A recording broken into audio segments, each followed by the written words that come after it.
I'll just update the name when I can and later.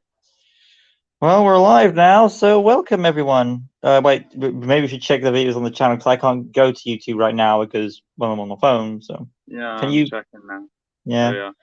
you Oops. see it? I accidentally went onto your channel. Yeah, I see it. It's live now and it's working. Yeah, it's Cute. working now. I'm getting to the comments. Oh, it's you. Look, hi. All right, welcome everyone to another. Adam, since you're seeing this video on the channel, how does it look on the channel? Is it like the black bars and all that? Yeah, it looks How it smaller. looks here? Like, I mean, it looks exactly how it looks here. Like, As long as we can I don't know still what you see us want. clearly, we're fine, right? Yeah, I can see us clearly. I can see. Oh no, we're not going there. I can see clearly I now. said we're not The going there. rain has gone. You're doing this to yourself, yeah. Anyway, hi everyone. Welcome to our collaboration that we're going to say we both agree we're going to do. Bear in mind though, this is fine because I can just always edit this video in my editing software, so I can always expand it my own way. But welcome, of course, to another collaboration with good old. Adam Fearns, hello. I do Beast reviews on Beast Quest. Yes, apologies for the delay. We had a bit of an issue. Mainly it was Adam's fault, but I tried my best to help him. I did my best. Kind of. Anyways, uh, you okay? Great, now he's gone. I hope, Adam, are you coming back? After all that trouble getting him here. Yeah.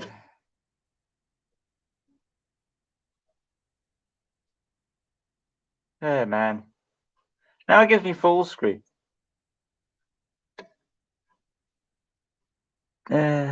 Layout. Hi, Nicole. I'm What was that sorry. about? I was I made my attempt at trying to fix it because my wall over here is meant to be over there, and What? that didn't work out, and I actually left the call in an accident. Hold up. I'll try something.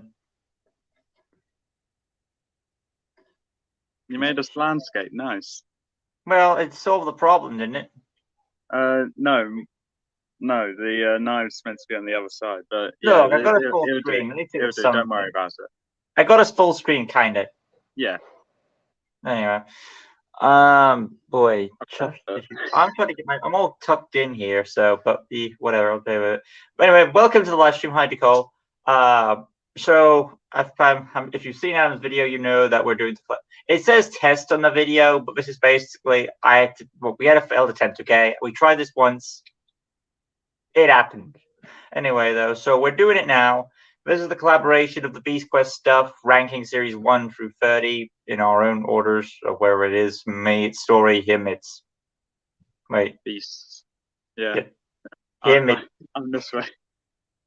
you probably know what it is. He's doing the You beast see the side. problem. You see the problem that I'm trying to say now, aren't you?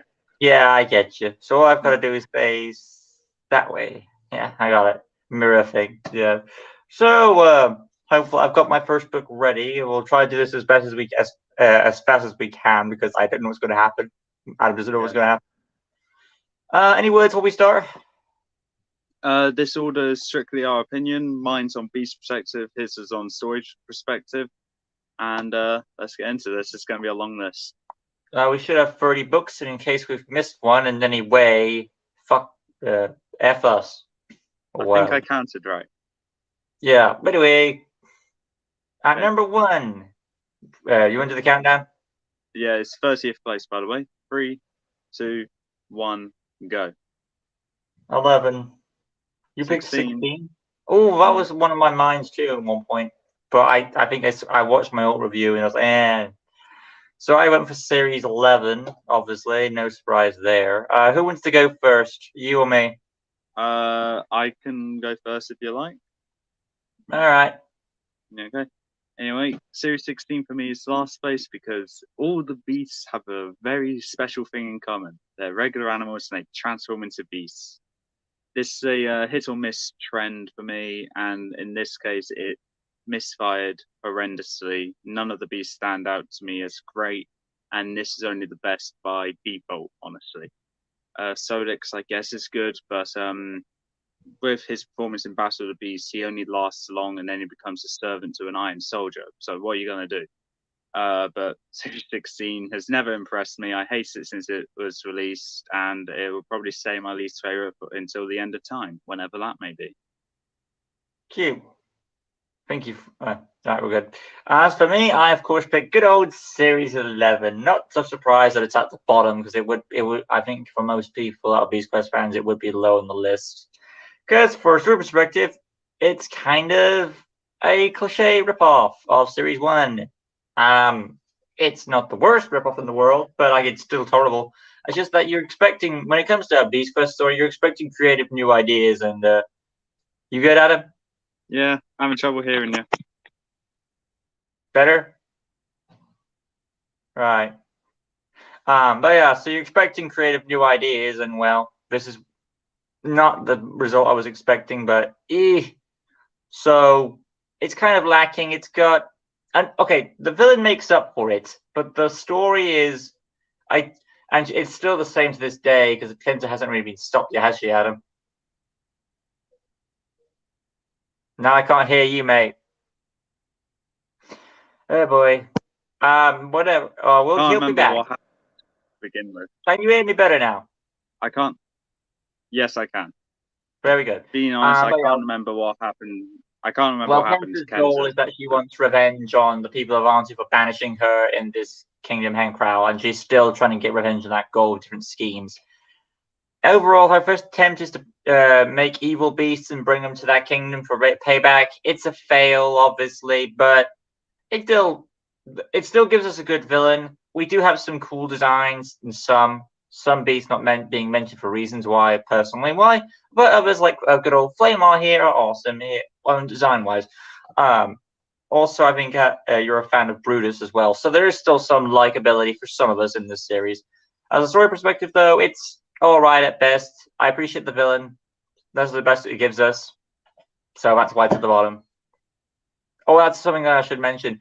Before we started, I want to say that if anyone here is like pissed off we put this series or Beast Perspective or whatever series this low, just remember, I don't know about you, Adam, but I love all of these series, even the worst one.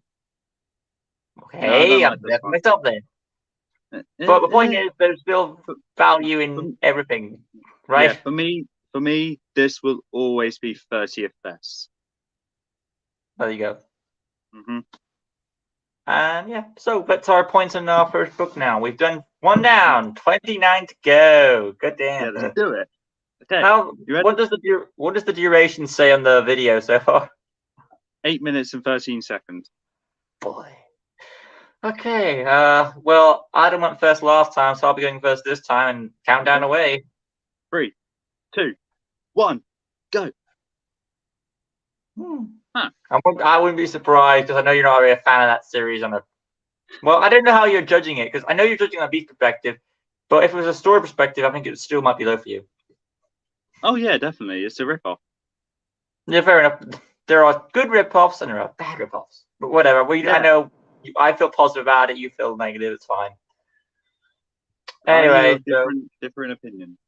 I'm going first apparently because I know you went first last time. The Darkest Hour. This is one series I know that this is kind of a reverse thing for me. With a Series 18, I like it more, I like it more, you like it less. And this, I think with The Darkest Hour, it's kind of the reverse for us, isn't it? Yeah. Because this one, for me, on a story perspective, Adam knows why I don't like it. It's because it had so much, well, okay, you should know. It's because it had these big expectations of, it's the Darkest Hour. It's supposed to be a big epic series building up this. All the kingdoms are coming together. They're going to collide and boom, crash together. Unfortunately, it doesn't really the stakes don't feel as high because they hop through the kingdoms without much consequence. And the villains are awesome. They're kind of like Team Rocket, though, where they just mediocre around, bumble with each other, and they kind of do that throughout their run until Senpai dies. So Senpai doesn't die in that season. No, not this season, but I mean later on, But overall, I mean, the one thing that stands out for it on a story perspective is that we have probably maybe the first time, not really sure. Independent beasts that operate by themselves. I think, correct me if I'm wrong, before this, we never had that. You could argue Torpix, but aside from I mean, I'm not, as in not one beast, but as in a group of them. I don't think there's been one group of beasts that's been independent. Technically, season 7. What was it Marvel controlling them? No, Oh, okay. they were There you they go. were they were acting out violently because they were in a biome they weren't familiar with. Well, I guess these beasts are more intelligent, so there's that. But there's something there. So if we're going to go with your assumption, Adam, you're saying that they're just on a rampage and going for shit. No, they have battle experience. I wouldn't say they're smart though. Ah, yes, good times. But overall, I think it had expectations. It just didn't live up to me. But the heroes are right. The villain is awesome. I'll give it that. Hold up, wrong series. It's the same one. But yeah. So overall, this series for me, it's because of expectations disappointed me. That's why it's put it at the low spot. Hey, I put it higher in series 11, so that's something. Yeah. Anyway, season 18. This is a very well-known fact on my channel. I do not like series 18. It's a rip-off of series 13. And the beast perspective, well, Krytor is a rip-off of Fang. Thoara is the most disappointing water beast I've ever came across, but we've barely been in the book. Drogan, where we know what my opinion of monkey beasts are, they can go out that window right there. And Carixa, best beast of the series by far. However, in Battle of the Beast, it died in round 1. In the new generation, in round 2, it's going against a beast it's probably going to lose to again. Diamond Warrior, eh? Toughest material, can't beat a beast. Shame. Overall, it's just very disappointing to me and overshadowed by literally every other series. Right then, we're now on number 28. Yeah, thank you. Because at school I sucked at maths. At school, I was good at math. Fuck it, I revealed it anyway. Okako. I revealed it anyway. Stealth, huh? This is number 17, series 17. So, were you expecting? I did about series 4. Yeah, I think that's fine for you, knowing your logic. Based on my logic, were you expecting this at this point? 17. Story perspective, I thought that had higher stakes than the Darkest Hour. I wouldn't say it deserved 28th place. Maybe I think it comes down to from when you gave your opinion on like the beasts and stuff, it kind of lowered it for me. And also the villain is kind of Zhang is kind of weak compared to the others. That's why it was lower for me. Zhang is an idiot. Yeah, so you can see why I lowered it. The beasts are good, but again, think about it. This series is only good from a beast perspective because you like Griff. 4 is awesome. On a beast perspective, 3 out of the 4 possibly are awesome. As for the last one, debatable.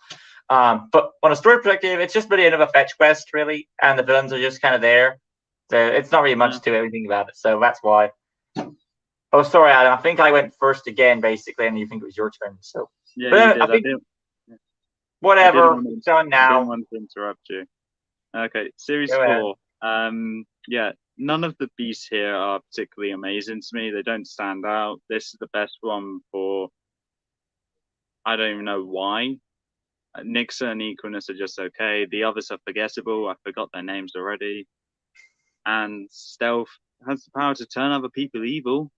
Well, you have the book, and you turn to the back, you can see what the other 4 are called. Rashuk is very well hated to me. Luna and Blaze, they're forgettable. Blaze was expected to be good and was terrible. And Stealth has the ability to turn other people or beasts evil, and that ability was wasted in this book. So, yeah, not really good first impression it gave me, and it's stuck ever since as one of the worst of the original series for me. Right then. Well, we're doing all right so far. Could you give us an update on the timer real quick? Because again, I can't see it. 14 minutes and 40 seconds in. Doesn't feel like it, does it? No, it feels like half an hour already. Really feels less to me. Okay. This time I'm not going to spoil my book in my hand. We're on number what now? 27. Okay. I'm ready. 3, 2, 1, go.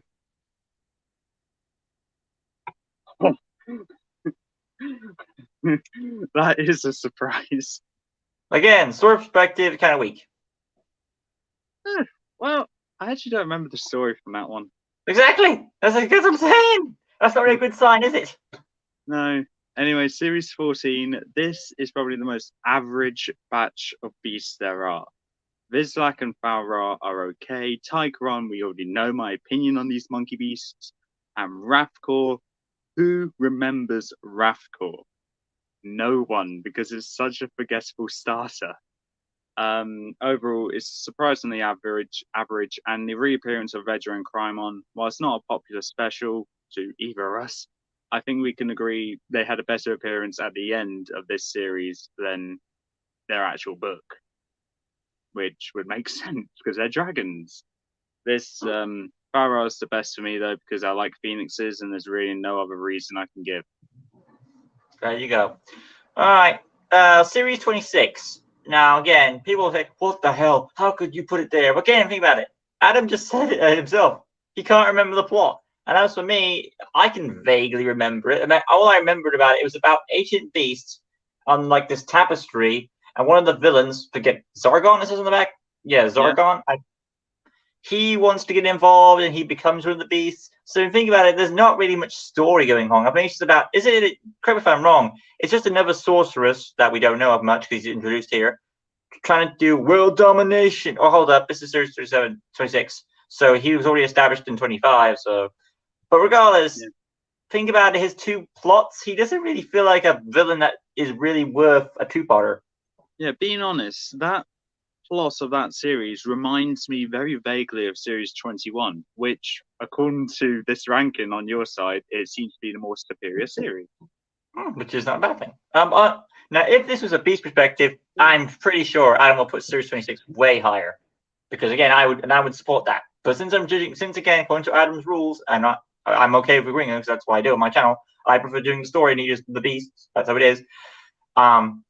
Thank you, Adam. Thank you so much. Regardless, because Technos is all right. If I just quickly go on beast real quick, Technos, awesome beast. Great defensive, awesome. Max is the high point. Chiron is a good boss piece, and so Elixir's the weak. There's always a weak one there, the bunch. But overall, story perspective, you can barely remember it, but it's just a simple enough of it's just Zargon, new villain, trying to do world domination because his first plan fails, and that's all I've got from it. So there's not much to say, but I could easily say it's better than the series I've mentioned prior on story perspective. I'm sure I'm gonna be all right with that. Yeah, I'll live with that. Fourth worst. I'll take it. Have we done both yet? Yeah, you've mentioned Power Off though. Yeah. Next one. Oh, yeah, this 26th place. 3, 2, 1, and go. Oh, you are really trying to annoy me today. Adam, you said story perspective. Yeah, but I know the story to that one though. It's not worth 25th, 26th place. The ending was kind of weak. Anyway, though, yours. Yeah, I'll go first. Yeah. As I've already started off with, the ending is kind of weak because Diprox is not really a good boss level beast. I know I'm judging on story perspective, but even the story kind of it felt weak because they just had this bee beast. It chases the bad guy around, and then he kind of disappears. So I know why, because correct me if I'm wrong, and also spoiler alert, because we should have mentioned this in the beginning, or whatever. Spoilers to all these series. If you haven't read these books, which you have, don't care for them. That being said, yeah, the traitor thing, was it revealed in this series or the 26th one? The trailer for this series? What? In this series, there was Queen Aroha, another guard. Yes. Yara. Was the traitor revealed in this series or the next one? This one. So yeah, it's kind of weak, really. That's all this series has got going for it. I actually forgot because I had my notes for this, and I said that in 26 the traitor was revealed. I forgot the traitor was revealed in this series. So that kind of, if the traitor was still around in the next series, you may have built it up higher. But it is what it is. I don't remember Yara in the series 26. So it's just the Queen Aroha has got this evil villain called Zargon. If I'm wrong with that, I'm pretty sure he was. He's here, of course, to raise a bit of Cain. I guess he's basically the Queen's Malvel, kind of a weak version. He wants power. maybe he was in a position of power before and he fails, whatever. Unfortunately, though, he has this prison kingdom where he's trying to. Isn't it like he has like different layers of land around his area they Yeah, have to keep?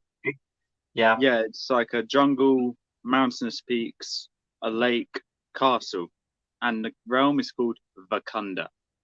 Well, on that point, okay. Aside from the Marvel reference, rip off, whatever, I do like the layout of the whole thing where you get each progression of phases. Like you go from this terrain to this terrain, so there is some good, which puts it at this point. But overall, it's kind of weak compared to other series that are that I haven't said yet. Overall, I think Adam will be fine with. Would you be okay? Do you think you're all happy that I put 25? Yeah, 25 above 26 on a story perspective. Yeah, Right then. I'll take it. Because series 25 is where they rescue Rotu. Oh yeah, that's what I forgot. Roach was in this. Proves how useless he is. He was a damsel. Would it go higher in your ranking because of that? I doubt it. Roach is not really the most epic of characters. Rotu had a better story 10 seasons before. Have we done your side yet? No, we haven't. Series 20. I've never liked this series. I vaguely the series isn't a rip-off or anything. If anything, it might be a rip-off of Series 4, but better. However, I just never really got the feel for the series as much as the other seasons before and after. All the beasts are either bad or forgettable, or making their way onto my liking, because this one's in round 3.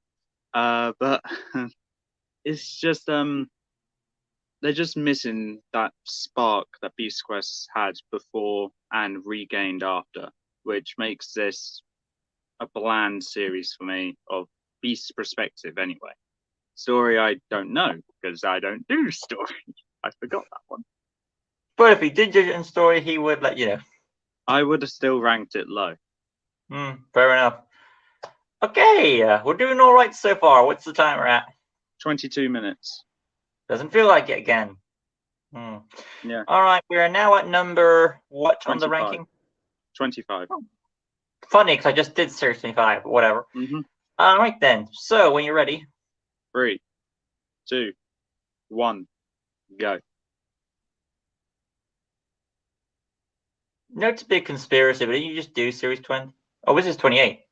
Yeah, okay. I think I'll accept that one, because we already know my opinion on Series 28. So who's going first?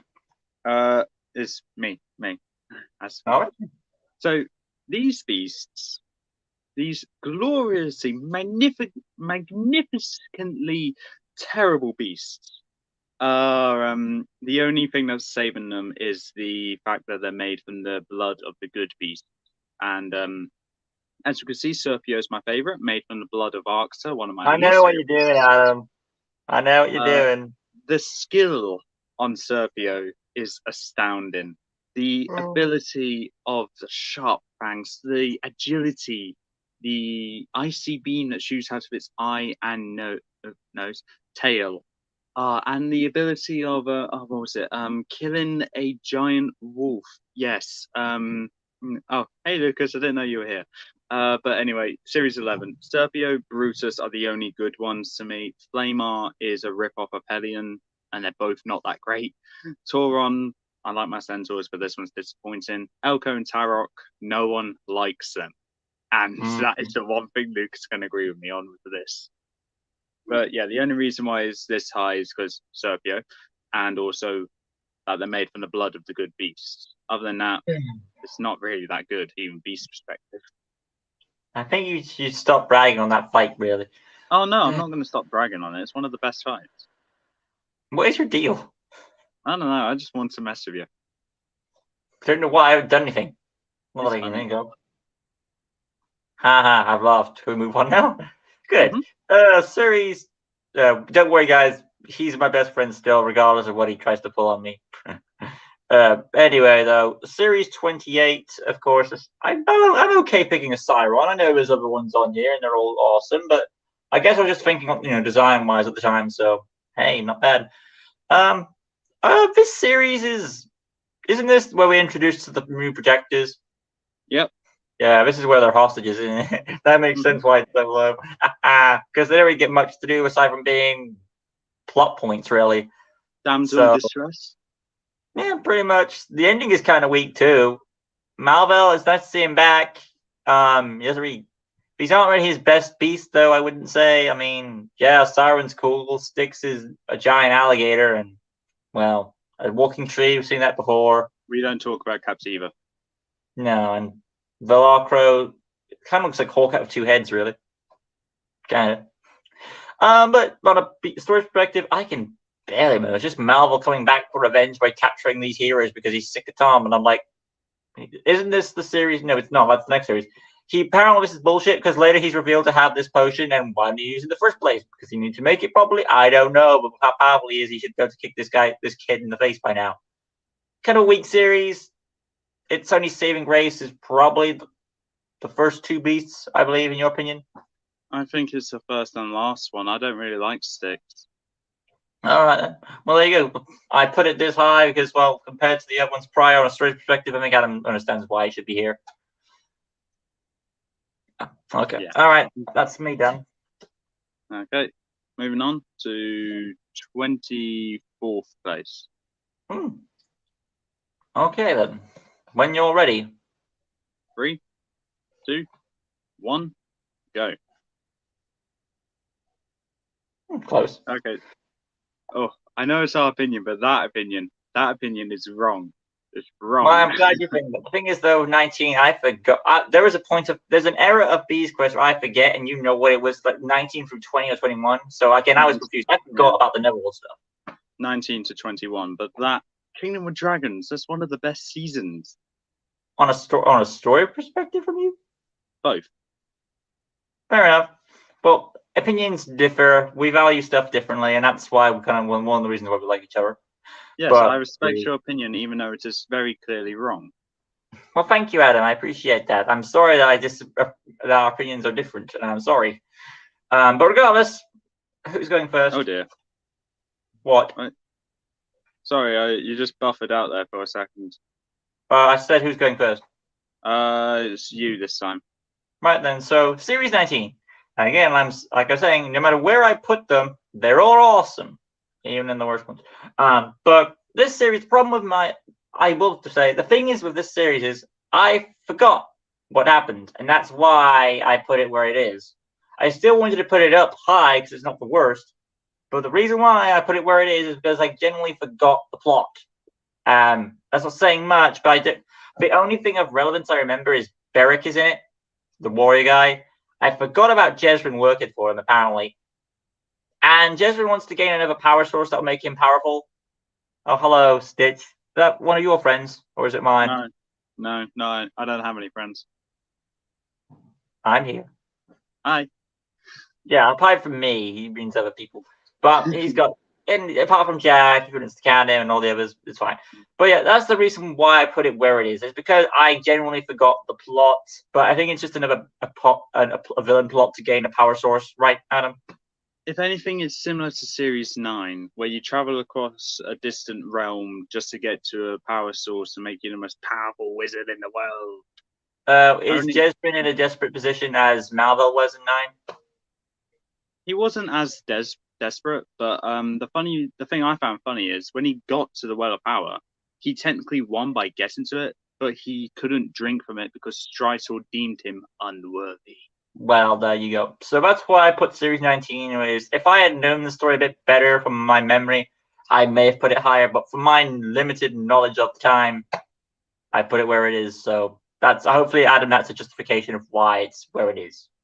No. Thank you, Adam. No matter what happens, we're awesome. Anyway, though, if I was doing this on a beast wise, again, it would be way higher because 3 of the 4 beasts are awesome in this. Which one isn't? Yeah. Which one isn't awesome? That's what I want to know now. The Sea Dragon. Oh come on, Corvax is all right. The worst one, but still. Anyway, Series 12. Yes. So, anticlimactic story, yeah, checks. Anticlimactic beast, yeah, yeah. Vigarash and Kamar are the only ones that stand out. Solak is a boring starter. Karjin, I kind of like Karjin, but it's still on and off.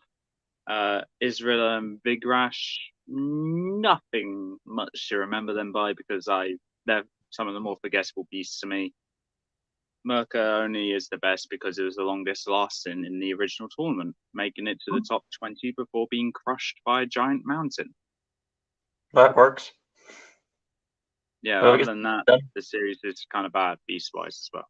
Mighty ho. Well, we're doing all right so far. We are now on number 23, and we are 30 minutes in. Halfway in, so on an hour mark. So I'm ready, and you are. Okay, 3, 2, 1, go. Hello, Siren. Nice to see you again. And Yeah. of course, I've got routines. I'm not surprised that plays actually.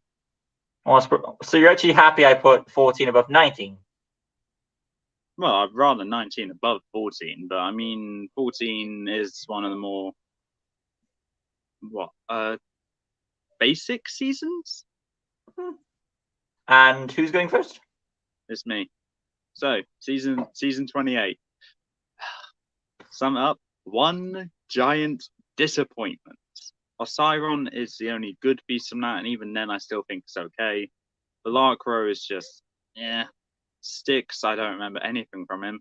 And Captiva, well, we know my opinion on Tree Beast, and it's not a good one. I don't like Tree Beast, I never have, never will. And sum it up, these batch of beasts are disappointing considering the success of great beasts we had before it and after it. Making this, I feel like the black sheep of the seasons from 21 onwards. But other than that, yeah, man, I don't like this one. It's never really stuck to me. It probably never will. Well, we're doing so far so good. We're at 23 right now on the ranking, aren't we? Yeah. Is this ranking going as you expect it to be from my perspective, from me? Or is it surprising you? I'm disappointed by some of your rankings, but I have to respect your opinion despite it being wrong. So it's fine. Thank you. Well, I'm respecting yours. You don't see me throwing criticism at you. Yet. Why would I do that? You'll find out. Okay. Anyway, 14. On the story's perspective, I think this is an alright one. This is kind of our introduction to the new era of Beast Quest. It's a nice way to start off with Kenza, who's one of the more better villains in Beast Quest. She, of course, her latest plan is to give, I think, correct me if I'm wrong with this, Adam, she gives Wrathcore visibility, which you can only do once, and it's to turn beasts evil. Yes? Okay. So why specifically Wrathcore? I don't know why, but I know in Battle of the Beasts, I think Adam removes this ability, so he never does it again. So, like it's a one-off ability. It's turned into an energy blast. Oh, yeah, there it is.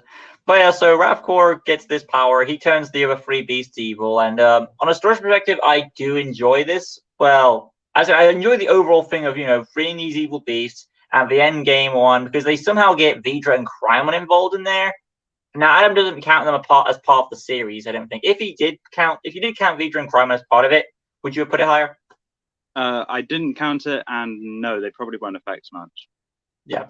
But overall, because the series is called The Cursed Dragon, and the Cursed Dragon, I believe, is Crymon. I think they're both infected. Is Vidra sick and Crymon is evil? That's what I think it was. Don't remember. That's what I remembered. But from my perspective, it was Vidra was sick and then Crymon was evil. So it makes it kind of both redeeming these beasts, but also you've got to try and heal the twin dragons. It's nice to have the twin dragons back involved. It's nice as a story, an overall story. I like the whole thing, but it's kind of like a multiple of stories, like free the cursed beasts, which kind of like series 1, heal something, which is like series 6, another series that we've had with. So there's a multiple thing there. It's nice to have different type beasts again, because Adam is a fan of snakes. So having a snake and a phoenix in this series, even though he's not the best, two of his favorite types of beast, that's at least a good sign. And he has a monkey trash upon. So yeah, lovely. Vizlak, I like that story. It's probably my favorite of the stories because I like the whole concept of that little thief character trying to make good when you see a character who is known for doing the wrong thing for whatever reason, or he's trying to do the right thing in the end. It's very relatable, and I can sympathize with it. So on a story's perspective, I like it. And with Kensa, she's a great villain. The ending, I think it's fitting because it's not always nice to see. I think Kensa gets killed or something temporarily, but it's always nice to see the villains get their comeuppance, and it's a nice introduction to the new era of Beast Quest. Because if we didn't have 14, it was another series. It may have been probably a bit worse for Adam. So who knows? Yeah, but you're. with that I being agree said, with though, what you. sorry. I agree with what you said. It is a nice introduction to the new series of Beast Quest. But you're okay with me putting 14 here? Yeah, I am. It's Fair not enough. great. It's just okay. It's just mid. Well, there you go. That's me. Yeah. Going on to 22nd place now. Okay then. Swipe. Oh yeah, you. I'm ready when you are. 3, 2, 1, and go. Oh. Why are you so upset? Are you still upset with me? I can't tell if that's upset or agreement. I know the story isn't great. I just would have wanted to see it a tiny bit higher. Okay. Who's going first? You. Okay. Lucky me. Right. Series A. Sampeo, the Pirate King. He is not the best villain, and that is Adam will not argue with that because he can agree with that. There are things he should have done because he gains. It starts off very interesting because his first move, or one of his first moves, is that he takes Adaro mind control, and that could have been a very creative thing. If he had kept Adaro around along his side, he may have been more. He would have gained an advisor to give him lots of knowledge how to get the power source, keep Tom at bay because he knows Tom. But strangely enough, Adaro gets taken out, and then it's just this evil barbarian pirate guy going around with his beasts. Which bear in mind, they are awesome. Some of them are more than others. Bloodborne, I originally thought for me, I don't know what. Some part of me thought that Adam didn't like Bloodborne, but apparently he told me he likes it. So maybe the opinion changed or something back then. I don't know what happened. Balisk is awesome. Oh, I like to see that he has a sea serpent near his boat to protect it. But it kind of makes no sense because, correct me if I'm wrong, the ship already flies, doesn't it? Yes, it does. Which makes the sea beast kind of pointless, but whatever. Hecton, it's nice to see it's an interesting design of like a body snatching of a chimera type beast in a way, so that's good. Coron is of course the highlight for me. I like that this vicious tiger, the scorpion tail. It's a nice fusion of two zodiac creatures. Torno is. I remember I went on a rant about Torno sitting on the tree, and Adam agreed with me. So yeah, no argument there. Cronus is all right. Nothing wrong with that. So, is what it is. I do appreciate my one. Sanpeo's weakness is that he doesn't really. He has these. He gains the golden armor, no, the golden belt thing, the belt powers basically, but he doesn't really use them at all when he should. But whatever. So the only thing real saving grace about it is that if he had good concept basically. It's a good. I think that's why I put it where it is. The concept is good. The Pirate King, this pirate flying around, has beasts around him, takes Adaro on his side, but the decisions he makes him stupid, and that's why it's put where it is. Everything else about it is, on a beast perspective, more or less, it's more on the good side than it is on the bad side when it comes to the beast. But on a story, there are missed opportunities, and that's how I'm going to put it. Yeah, I agree with that. The story isn't that great. Now, you're probably surprised for me to put Series 6 this way. What's our spot number in right now? 22nd. Fair enough. No, it's a bit shocking to you. Well, Series 8, but Series 6, yeah. My girl, my original favorite beast, is a representative for Series 6. Unfortunately, though, the rest of its series isn't that great. Merc is a close second. Well, not even close, a bit far off, but still second. The rest, Muro, Komodo. Well, Muro I don't like. Komodo I think is good. Fang, like I said, rip off of Krytor. And Terra. I don't like my trees, and I never will. But ultimately, with a series name called The World of Chaos, you'd expect really good beasts, not one really good and five bad to good beasts. So, It felt unfortunately, yeah. sorry, it felt to me like this was a series where Vespic was going to be the main villain and not Belmal. Yeah, that's the whole kind of presence that Vespic gives, doesn't it? Yeah. But unfortunately, no. Belmau had to be the big bad. So Would you have preferred Vespic being the boss, like she took over or something? yeah, but Vespic still got a high score for Yeah. the review I gave her, so I'm not going to argue with Okay. that. Well, we're at number 21 now, correct? Yeah, 21. So 3, far, so good. 2, 1, go. That's too high for that series. Well, and you're on a beast perspective or a story? Story and Beast, both of them, they're both bad. Why did I put it here? Oh, yeah, because I watched my old review, and my old review is defending the series, my old ranking. Originally, I'll tell you this, between you and me, fuck it. Originally, this series was at the bottom. Why did it not stay there? Because Series 11 exists. Okay, what about 12, 17, 26, 25, so on and so forth? Because I saw my ranking video, I would explain that part, and it defended it. I think it was because it liked the concept of did that make your hair go up? Anyway, though, I think it's because the concept of having Kensa and Senpei together with them trying to siege Gwildor, a kingdom that I like, make me feel a bit more attachment to it. Because again, you know, I like Gwildor, and we'll get to that later. But yeah, so that's probably why I feel like the whole this it kind of felt to me like it was trying to give me something that I was wanting from Series 12, which was like the stakes felt more intense because that didn't really feel the case there. Whereas Siege of Gwildor, we actually saw the progression of the Gwildorian people and all the people like these two could take over and we should be concerned about them. I mean, think about it, Senpei and Kinsu never really get that type of threat ever again. No, they don't. They do. I think Senpei's next appearance after that is in Verak, and we know what happens to him there. Yeah, so this is probably, if you correct me if I'm wrong, with these two combined, this is probably their best series. Must be, yeah. Again, series 17, or I think it's the end of 16. Kensa betrays him. Yeah. But also, we kind of owe it to this because I don't know when they had their child, but they must have had at some point, obviously. Was it probably around 16? I would say before then, because Rhea is around the same age as Tom, maybe a bit older. Well, get out when you can, I suppose. But overall, I think we kind of owe it to the series for having at least villains that at least giving Senpei his due. While I still think the special with the centipede one, remind me the name? Skolo. Thank you.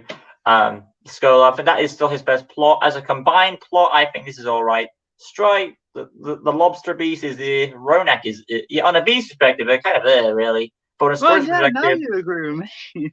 Well, yeah, on a beast perspective, I get that, but on a story perspective, it's higher, and you can agree with that. Kind of. With that being said, I think I've done my say, and you? Series 23. Right. Good. Okay, I need to start off. Good story. I'm not surprised it hasn't shown up yet.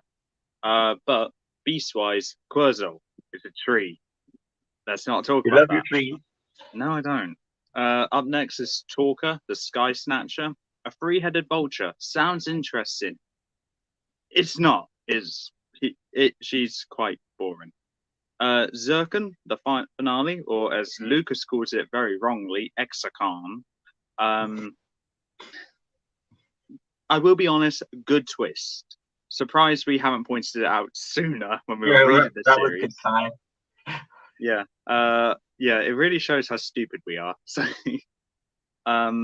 but good twist, great beast Zircon is, but ultimately kind of falls short in combat against other beasts. He died in round 1 twice. And Crotax only became my favorite because of how much of a severe improvement it is over Tusk. That is actually the only reason. At least he died to a good beast. Oh yeah. Moving on. We're at number 20 now, yes? Yes. 5 steps from the halfway mark. Yeah. 3, So far, so good. 2, Adam, what time are we at? 45 minutes. Now go. 3, 2, 1, go. Haha. Oh, old school stuff. Awesome. What is your problem? You always think it's steamed over when I pick something. Okay, I got 2 questions. 1, why Series 7? 2, why Convol as your representative? Hashtag respect for it, because I like it. But there's Crestor, Carnivora, Madara. Yeah, I know. But I'm trying to give justice. If someone could give hashtag justice for Crymon, I could give hashtag justice for Convol, can't I? But Madara had a running joke, though. Yeah, but you've already made that joke several times. I know, it's 4 years old. Well, I'm not going to mention that story about you involving that cat, too.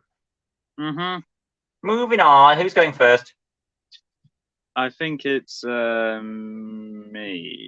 No, it's me. It's me. Okay. Series 3, right. So my favorite was originally Naga. No, sorry. First it was Sting, then it was Naga, then it's Cayman, then it went back to Naga, then it's Cayman again. Cayman is my favorite beast from Series 3 for the sole reason her ability, to transform into 3 versions of herself is pretty cool. And Naga kind of fell short when I realized what his body may be, being a giant blob connected to 6 necks. So a bit disappointing that would have been. The rest of the beasts in that series, Torgor and Score are the weakest of that series. Score I've never liked. Torgor I had some liking for, then it fell short. Then we got Naga, quite a cool water beast. And then you realise that, yeah, he stands out, but not in a good way. Cayman, excellent, fantastic. Skipped in mistake. Then we go to Sting, great finale, and the first human transform into a beast. So with that, Series 3, an alright series with 2 bad beasts and 1 mistake that needs to be erased from existence. But other than that, yeah, not bad. All right, Series 7. On a story point of view, Adam should understand why it's here, and if you don't, well, this is the series where Malvel is in straight away in power. And that is not something we see a lot. Normally you don't really start with the villain in power. Normally the villain is trying to gain power.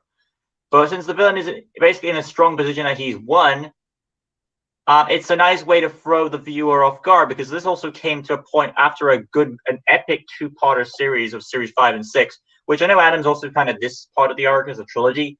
I kind of don't see it as so, because, well, it's really, the whole mission was the rescue Freya thing, and they've kind of done that now. But I think it's because Freya gets development here, and he wants to follow that up.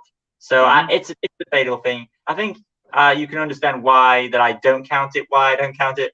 It's like this. It kind of reminds me of the thing with what's it called from Doctor Who, with the 2-part of the drums in Utopia thing. Only this is the reverse, where Utopia came before, but people don't like count as a part of that. Whereas this is the reverse. Yeah.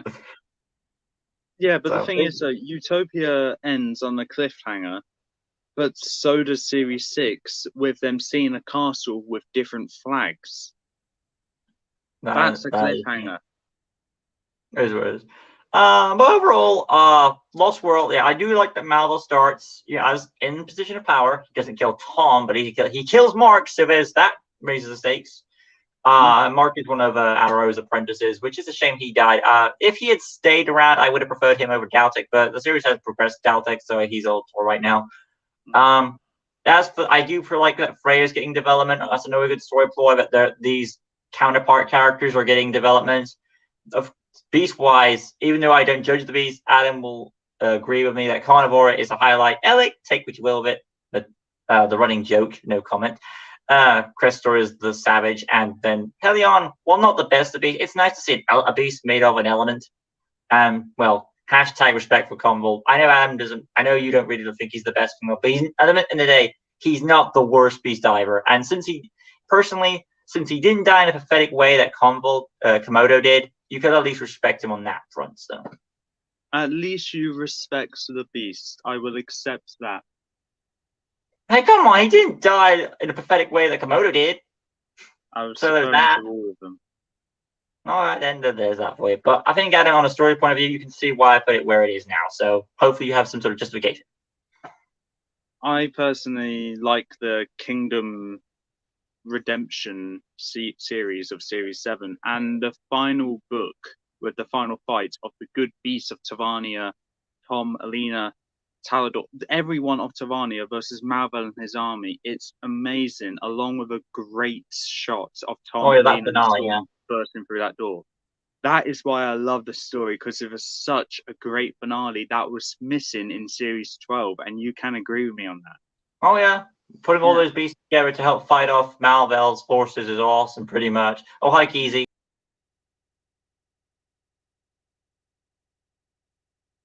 Cameras went off. Oh, we're back now. Wow.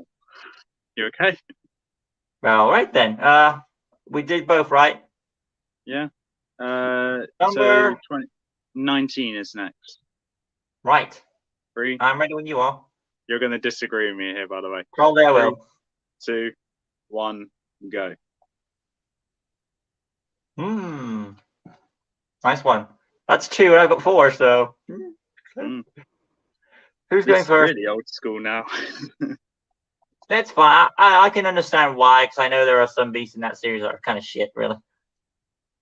And then there's one which shouldn't be here. Soldier? Well, yeah, should not be in a series this bad of beasts. Yeah, Soldier should not be here. Should be in the best of series. Yeah, you need to go first, though. All right, then. So, of course, I'm the volunteer. Story-wise, I can see why it's here. This is the reunition of Tom's father, who he thought died or disappeared. I forgot which one it was. It's always nice to see whenever a family member, we'll get to this later again, comes into Tom's life and he's reunited with them. It's very touching, so that raises the stakes there. The beasts are not the best, sadly, but again, I'm not judging on the beast perspective, so it is what it is there. So I can see why puts it low and I put it high. Of course, the high point of Beast, though, is Stealth, of course. He's one beast, the Taladon, couldn't beat. On the other beast, the only thing really saving the grace is really Nixer, I find. Luna is horrible at most. The other ones are just kind of there, really. This is what I mean about Blaze. It's supposed to be popular, but no one likes him. I think that's a comment to me. Did I make Terminator? If you're referring to my Lego customs, yes, I have. But there's the answer to that. So of course, another thing that I like on a story point of view is that when to raise the stakes, every time Tom beats a beast or something, he loses one of the golden armor powers to his father, so that kind of raises the stakes. So that's a nice bit of tension in the story. So overall, it's nice that Tom's going on this quest. Normally he goes on these fetch quests, but this is like a good reason. He's doing it to get his father back. So that makes it a good, wholesome story, and the stakes are high. So I enjoy it. And sorry, Malvel, Series 4 is not your strongest beasts ever. I don't care about the ghost shit. And there's 21, but take what you will of that. It never was his strongest set. Never will be. So, Series 2. Right. Golden Armor. One of, if not the best story, in my opinion. However, it's got a very big downside called the Beasts.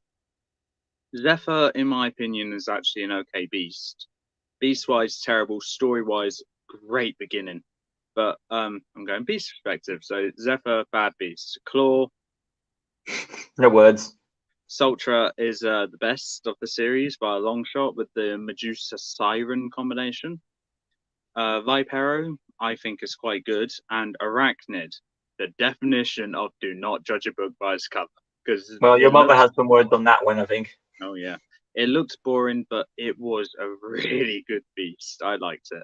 And Trillion, well, in respect to Jack Griffin, Trillion is a great beast from Series 2 that can take down a centaur but can't take down a wolf 10 times its size. But I know.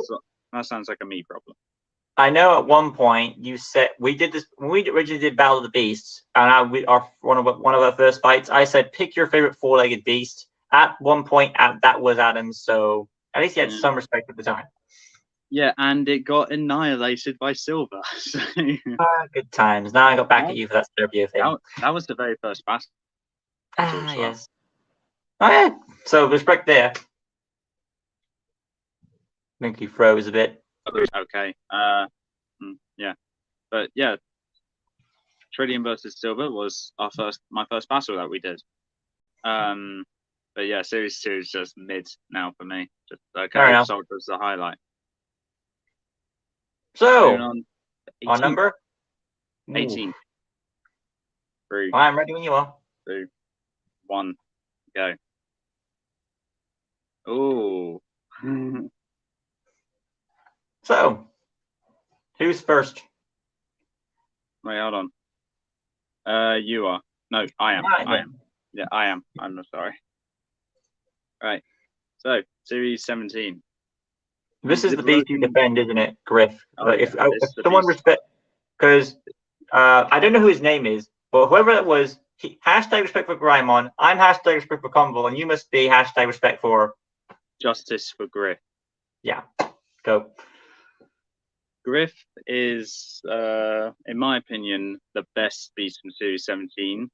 Has always been the best beast from Series 17. And if you look at my beast review where I did a Series 17, you'll find that my opinion is wrong. Griff is the best beast, not Sorex. Sorex is second best. I like Reptar. 4 on IC is a complete waste of space, and honestly, not a great beast because, yeah, it's an overpowered beast, I need to be honest, but I think I prefer more of a physical body for my beasts, hence why I'm not a big fan of 4 on. Okko, Lucas will be happy to hear this. I'm starting to gain some respect for Okko because of his progression in Battle of the Beasts all generation. However, I'm still on the fence of him thinking, he doesn't have a body really though. So let's just say he's okay. So he's But you could argue Rock doesn't have a body, couldn't you? Rock? Yeah, you could argue he doesn't have a body either. Well, you know my opinion. You know my opinion on Rock. I don't like Rock. But yeah, Griff is the best because he reminds me so much of the best DreamWorks villain being Lord Shen. Debatable. But other than that, Series 17 is just a kind of series when it comes to beasts, and apparently a bad series when it comes to story. Is this another one of the examples? Oh, hi, Floyd. Hey, you're the Lego guy. Really? Thank you. There's a lot of Lego guys, but I'm glad I'm your Lego guy. Oh, hey, he's the Lego guy. Thank you. Appreciate it. Yeah, which guys you referring to? But yeah, it's me. So, I was going to say something about that. Oh yeah. Oh, flipping heck. I was going to say something about Series 17, and I've lost it now. Flipping it. What were you saying last? I was saying of how this okay series beast-wise, but according to I you, remember that. A bad series story-wise. I was saying that, is this another example of where it's a good beast that should be in a different series? Yeah. All right. Right. So Series 3. I like this series. To me, it's one of the underrated series in the franchise, I personally think. I mean, when it started, it didn't really get much praise at all. But like time goes on, as time progresses and other series come out, you do have kind of respect for other series. Does that make sense? So This is one of the examples. It's nice to see Malvel's Kingdom Gorgonia. I don't think we ever go back there, surprisingly enough. He just lives there at one point and then he's gone. Yeah, we briefly go back to Gorgonia in the Raksha special. Hence, the fight was so high for that piece of you because you transfer kingdoms. It's only for one chapter. Of course, every series has its faults. A giant mammoth is questionable there. Sting, the Scorpion Mammoth. This is, of course, the end of Seth. On a story point of view, it's obviously why it ranks as high as it does. And you could easily flip-flop between which 3 out of the 6 beasts, which is the awesome one, Kaimon, Sting, or, of course, Naga. Story perspective, Naga is probably the best, debatable on Sting there, because, again, So, on a story point of view, Sting and Naga are debatable. It's because with Naga, you have like this concept of like, well, the heroes go on this quest, they're chasing someone for information. It leads to Naga, and apparently from sources, he's revealed to be a Hydra, and I didn't know that. Mm. He Okay. has the ability to regrow heads, as was shown in Battle of the Beasts, Naga versus Sepron. You know, the actual published book. But his heads, when they regrow, start attacking the old heads. That's a very big weakness.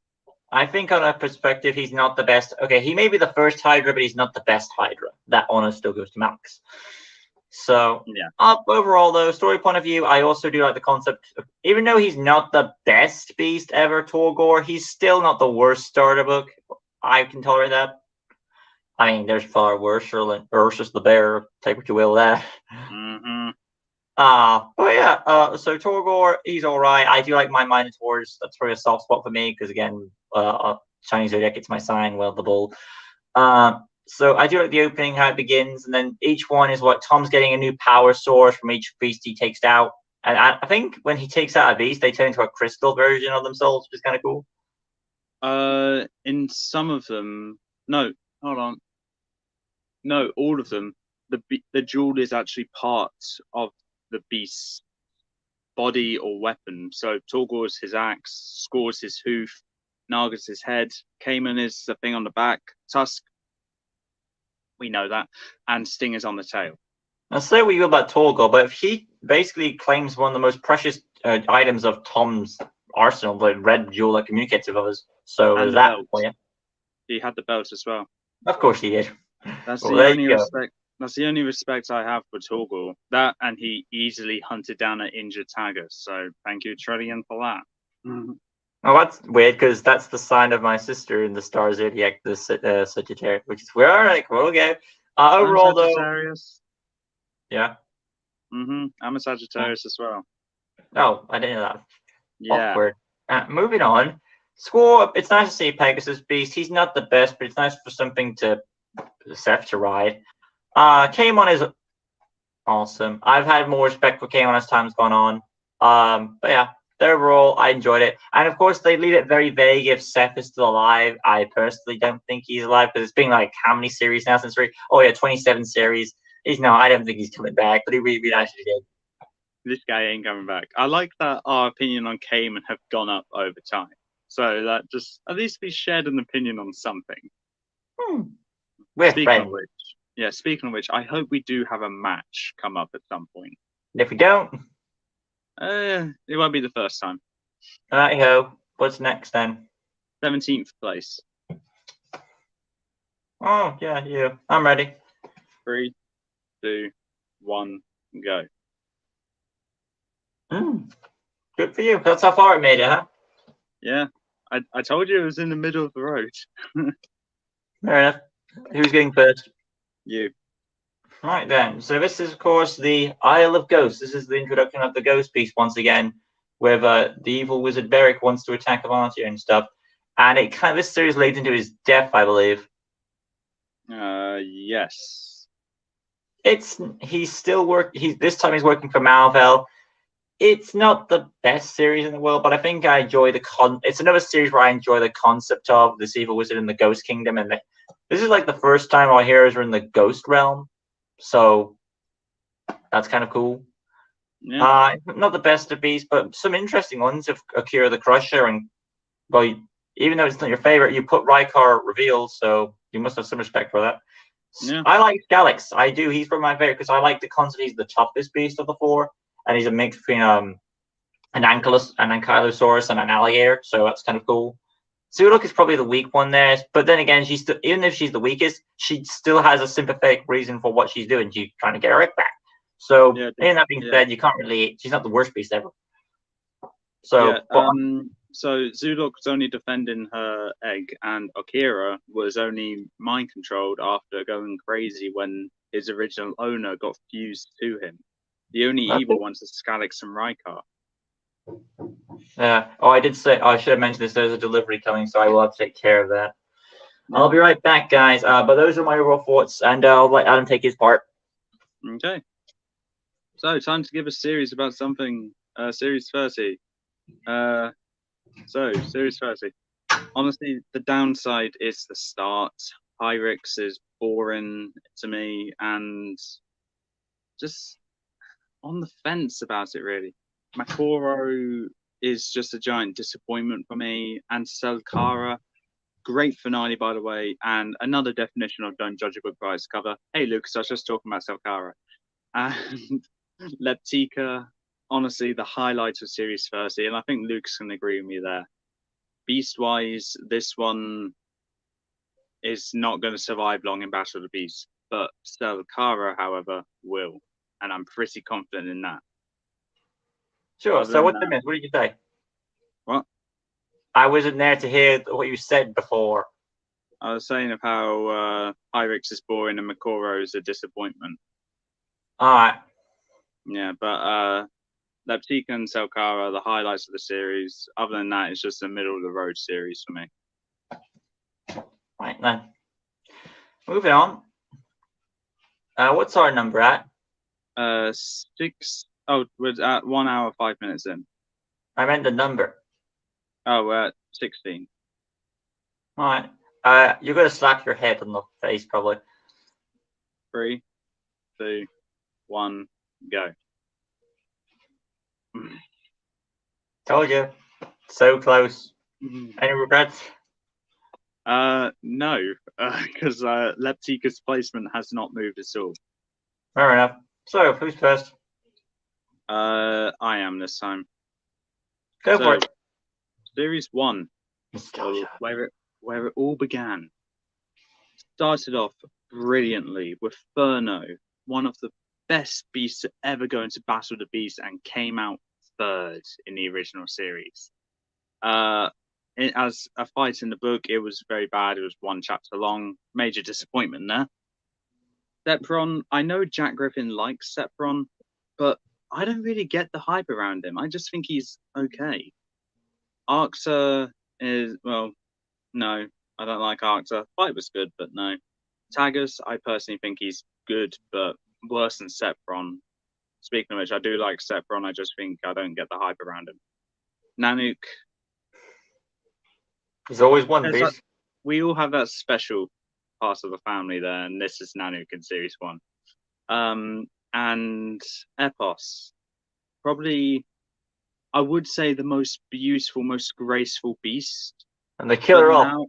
But now, I think Lucas can agree with me if I say I need to add the word heroic onto it as well. Rest in peace. And that resorts to another series, which I'm pretty sure Lucas will bring up when we get to it, because that's more story perspective. But Epos has always been my favorite of Series 1 and will stay to be Series 1 favorite. But yeah, great series, Series 1. It's just average, I guess, now compared to all of them, isn't it? I think all this is still deserves respect for getting us all the way to this point. Yeah, nostalgia. My turn then. So Leptica and Series 30. I'm very excited. Oh, hey, we were just talking about that series. Yeah, I thought that you might slap your head because you're so close to its eye. We're just talking about it too, but it's what it is. That makes it fun. Shapeshifters. It's probably the best series. Well, I say probably, but as I think about it, I haven't done the other series yet, have I? But yeah, it is what it is. I still enjoy this series. It's still in the good praise than the bad one to me. There are some nitpicks, but I think the pros outweigh the cons. Do you believe that, Mark? Yeah, I guess. The weakest point of the story is Tom is stubborn, really, and he should be more developed now. But you knew they purposely.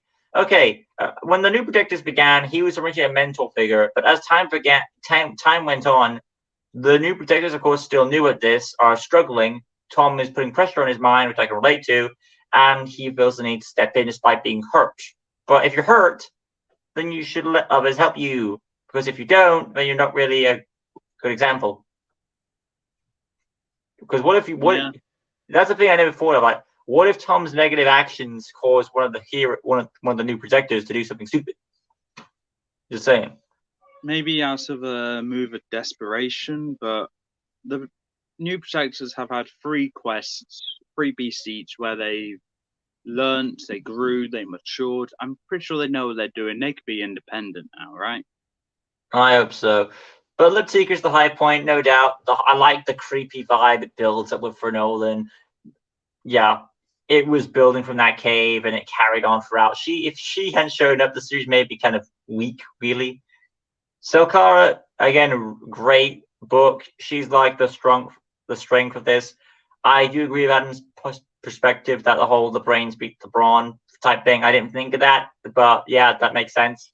Of course, Captain Claw is an outstanding character, and I hope he comes back. It's nice to have a pirate that is not an enemy for a change. So I mean, I'm very happy. Technically, he was an enemy. Yeah, he was, but compared to the Senpei and Rhea, he's not as bad. Oh yeah, he's nothing compared to them. I think he's not evil; he's more greedy. I mean, so is Senpei is greedy too, but it's more for power, and so same goes with Rhea. But he's just really greedy for the gold. I like that he still whines about the gold despite the fact it's over. Yeah, Whatever. But I don't have any gold. So he's basically like Jack Sparrow, and instead of why is the rum gone, it's like why is the gold gone? I thought Jack Sparrow had a jar of dirt. That too. Overall, though, it's fine. That's the only scene I know. Oh, and just to remind you, Hyrix is a satyr because Adam wanted to know in his review. I still can't remember the name. Satyr. Phil's a satyr. Anyway, Makoro is a Scorpion Man. Got respect for that. And yeah, I've already made my thoughts on Makoro. Overall, Shapeshifters is a great series. Well, not a great series, but it's a tolerable one compared to what we've had prior. So yeah, I think Adam's fine where it is. I'd argue Series 30 is just painfully average. Yeah, it's fine. But hey, it could be far worse. You could be having a Series 11 again. So. Anyway, we're halfway there now. We're 15th place now. Oh boy, this is the halfway mark, right? Yeah. I'm at 33% on the battery. God. You're not gonna like this one. 3. I'm ready when you are. Let's get the one, go. Well, anyway, on a beast point of view, it's fine. On a beast point of view, it's fine. It's your turn now. I mean, were you expecting me to pick Calderon out of them all? I mean, no, not really, because I knew you liked Calderon, but then I remember Lucor, and I'm just thinking, wait, what's happened here? Well, nothing happened. It's just that, I think Calderon's more of an effective beast, so that's why I picked him. You're not going to argue that. I think I am, actually. Lucor is still very good. I mean, okay, one thing, okay, aside from his cool name, his cool design, his red eyes, and of course, his kill of Malville, awesome that it is, I guess I wasn't thinking at the time. That's probably my best excuse, but it's not really a good one. Regardless, though, Calderon's still a badass beast, because we don't really get much good starting beasts that are tough as shit. And he absorbs metal, gets stronger, and I think he also grows too. I don't know about the grows part. I don't think he does. But still, it's nice to have a beast that is not so easily stopped. The only way to beat this guy was to use his own weight against him. And normally, we don't really have much good bear beasts in this series, so it's nice to have something. Overall, it's awesome. As for the other ones in this series that we get for the new protectors, Garruk is kind of shits, really. Draka? Good thoughts, yeah. Okay. And Lucor is, of course, badass because of multiple reasons. That it's awesome. And then, of course, I find it funny that it has both green eyes in its good form and red eyes in its evil form, which is convenient to other Legacy series characters. Moving on. But one thing that's embarrassing about it is Lucor has this cute little tail like Brother Bear shit. Okay. But that being said, though, I do enjoy this series. It is all right. I had a big rant about Wraith in this book, and moving on from that. Garruk is all right. Draka is, I've lost that point, but I think Adam knows that it's a good book. And Lucor saying, what, any beast that can kill Malville deserves respect and some praise. Because Malville is not so easy defeated. Moving on. Right. Series 5. Let me weave you a tale on my Series 5 is halfway into the list. So it boils down to the weak points being Rock and Coldo. I know Jack likes the idea of Calder being captured by the village people, but to me, it Me too. shows a sign of weakness. It does, a beast does not deserve to be called a beast if it could be catched by normal humans. Yeah, that's kind of shit. Yeah. Crab, I would agree. Well, I hope he would agree anyway. Is a great start to Series 5. But overall, as a beast, he's just the only okay one. Hawkeye, I I love Hawkeye. At one point, she was my favorite of Series 5 and nearly the favorite of the whole series for me. But when it boiled down to it, Hawkeye is just a bird, and she only became very well liked from me because how violent she is in Battle of the Beast. Tremor, honestly, I forget Tremor's abilities so frequently. It's not even funny. Maybe he did well in Battle of the Beast at one point. Well, yeah, he's going into round 3 now. But just like I'm going to forget about him at one point. And Amixus is probably going to stay the best of Series 5 for absolutely no reason other than it's a bug. I love my bugs. It's I would argue at one point it's more of a defending her babies thing rather than just wreaking havoc everywhere as well. That And too. as I believe Year Unknown says, this was the original Vespic. Yeah, Mm, Vespic's still my girl. So I like the knockoff. But yeah, I very think good. you're gonna like this, because best Amixis to me is better than Vespic now. And I'm making it official here on Lucas's YouTube channel of 5,6,800 subscribers. Well, I didn't expect my sub count to go up because I was AFK for a while. But yes, still relatively high. You're 20 subs off roughly from 5.7k. Congrats. Are we at the next spot now? Yes, 14th place. Moving on. 3, 2, 1, and go. Just talking about her too. She must have heard you. My girl has come to me. Ex-girl. You said you just acknowledged that it just was better than her. Well, but Vespic isn't a mother, so And she's like, what about her? So all I thought. Correct me if I'm wrong, but isn't the queen being there or her children? What do I know? she's just in charge of all the wasps. Doesn't mean she's the mother. Okay, who's going first? Me. So Series 8. So Balisk to me is and will stay to be my favorite of Series 8 because of how underrated he is. I know Lucas has mixed opinions on Balisk, but to me, Balisk gets too much hate than he deserves. And honestly, being tasked to defend a ship, great job. He's attempting to do. Whereas yes, the ship is flying. Balisk can split into two and fly too. So yeah, he can defend a ship. Thank you. Overall, though, great starter to me, really. Beast wise, not story. Story is kind of bad. Mm, Coron, fantastic beast. I often refer to him as the walking death machine, and Lucas can see why. He has so yeah. many weapons at his disposal. Hexen, it's a mixed journey for me for Hexen because he started off as one of my favorites and then just, now Mm. he's just, I would say, in the bottom half of the series for me. And I guess He's Torno is the weak link. Torno is and always will be the weak link. I do not understand why Torno is Year Unknown's favorite of Series 8, I believe. But I'm not going to disagree with it. I'm just going to say you're wrong. No, I'm joking. I'm just going to say that I don't agree with it, but I appreciate that someone has to defend the little guy out there. Hello, Jay. Oh, hey, Jay. Cronus. Honestly, was my favorite of Series 8. Third favorite. Solid third favorite. It's just a vulture that can shoot laser beams. What were the writers on? I want some of that. Because why would you think laser beams is a good weapon to have on a vulture? But anyway, Blood Ball. You don't like Blood Ball. I think he's getting up there. Yeah, I'm But getting more respect from him. he's getting up there. But I do agree that he is a very bad beast and is overshadowed by his ripoff in a later series, which we both Yeah. haven't mentioned yet. Mm.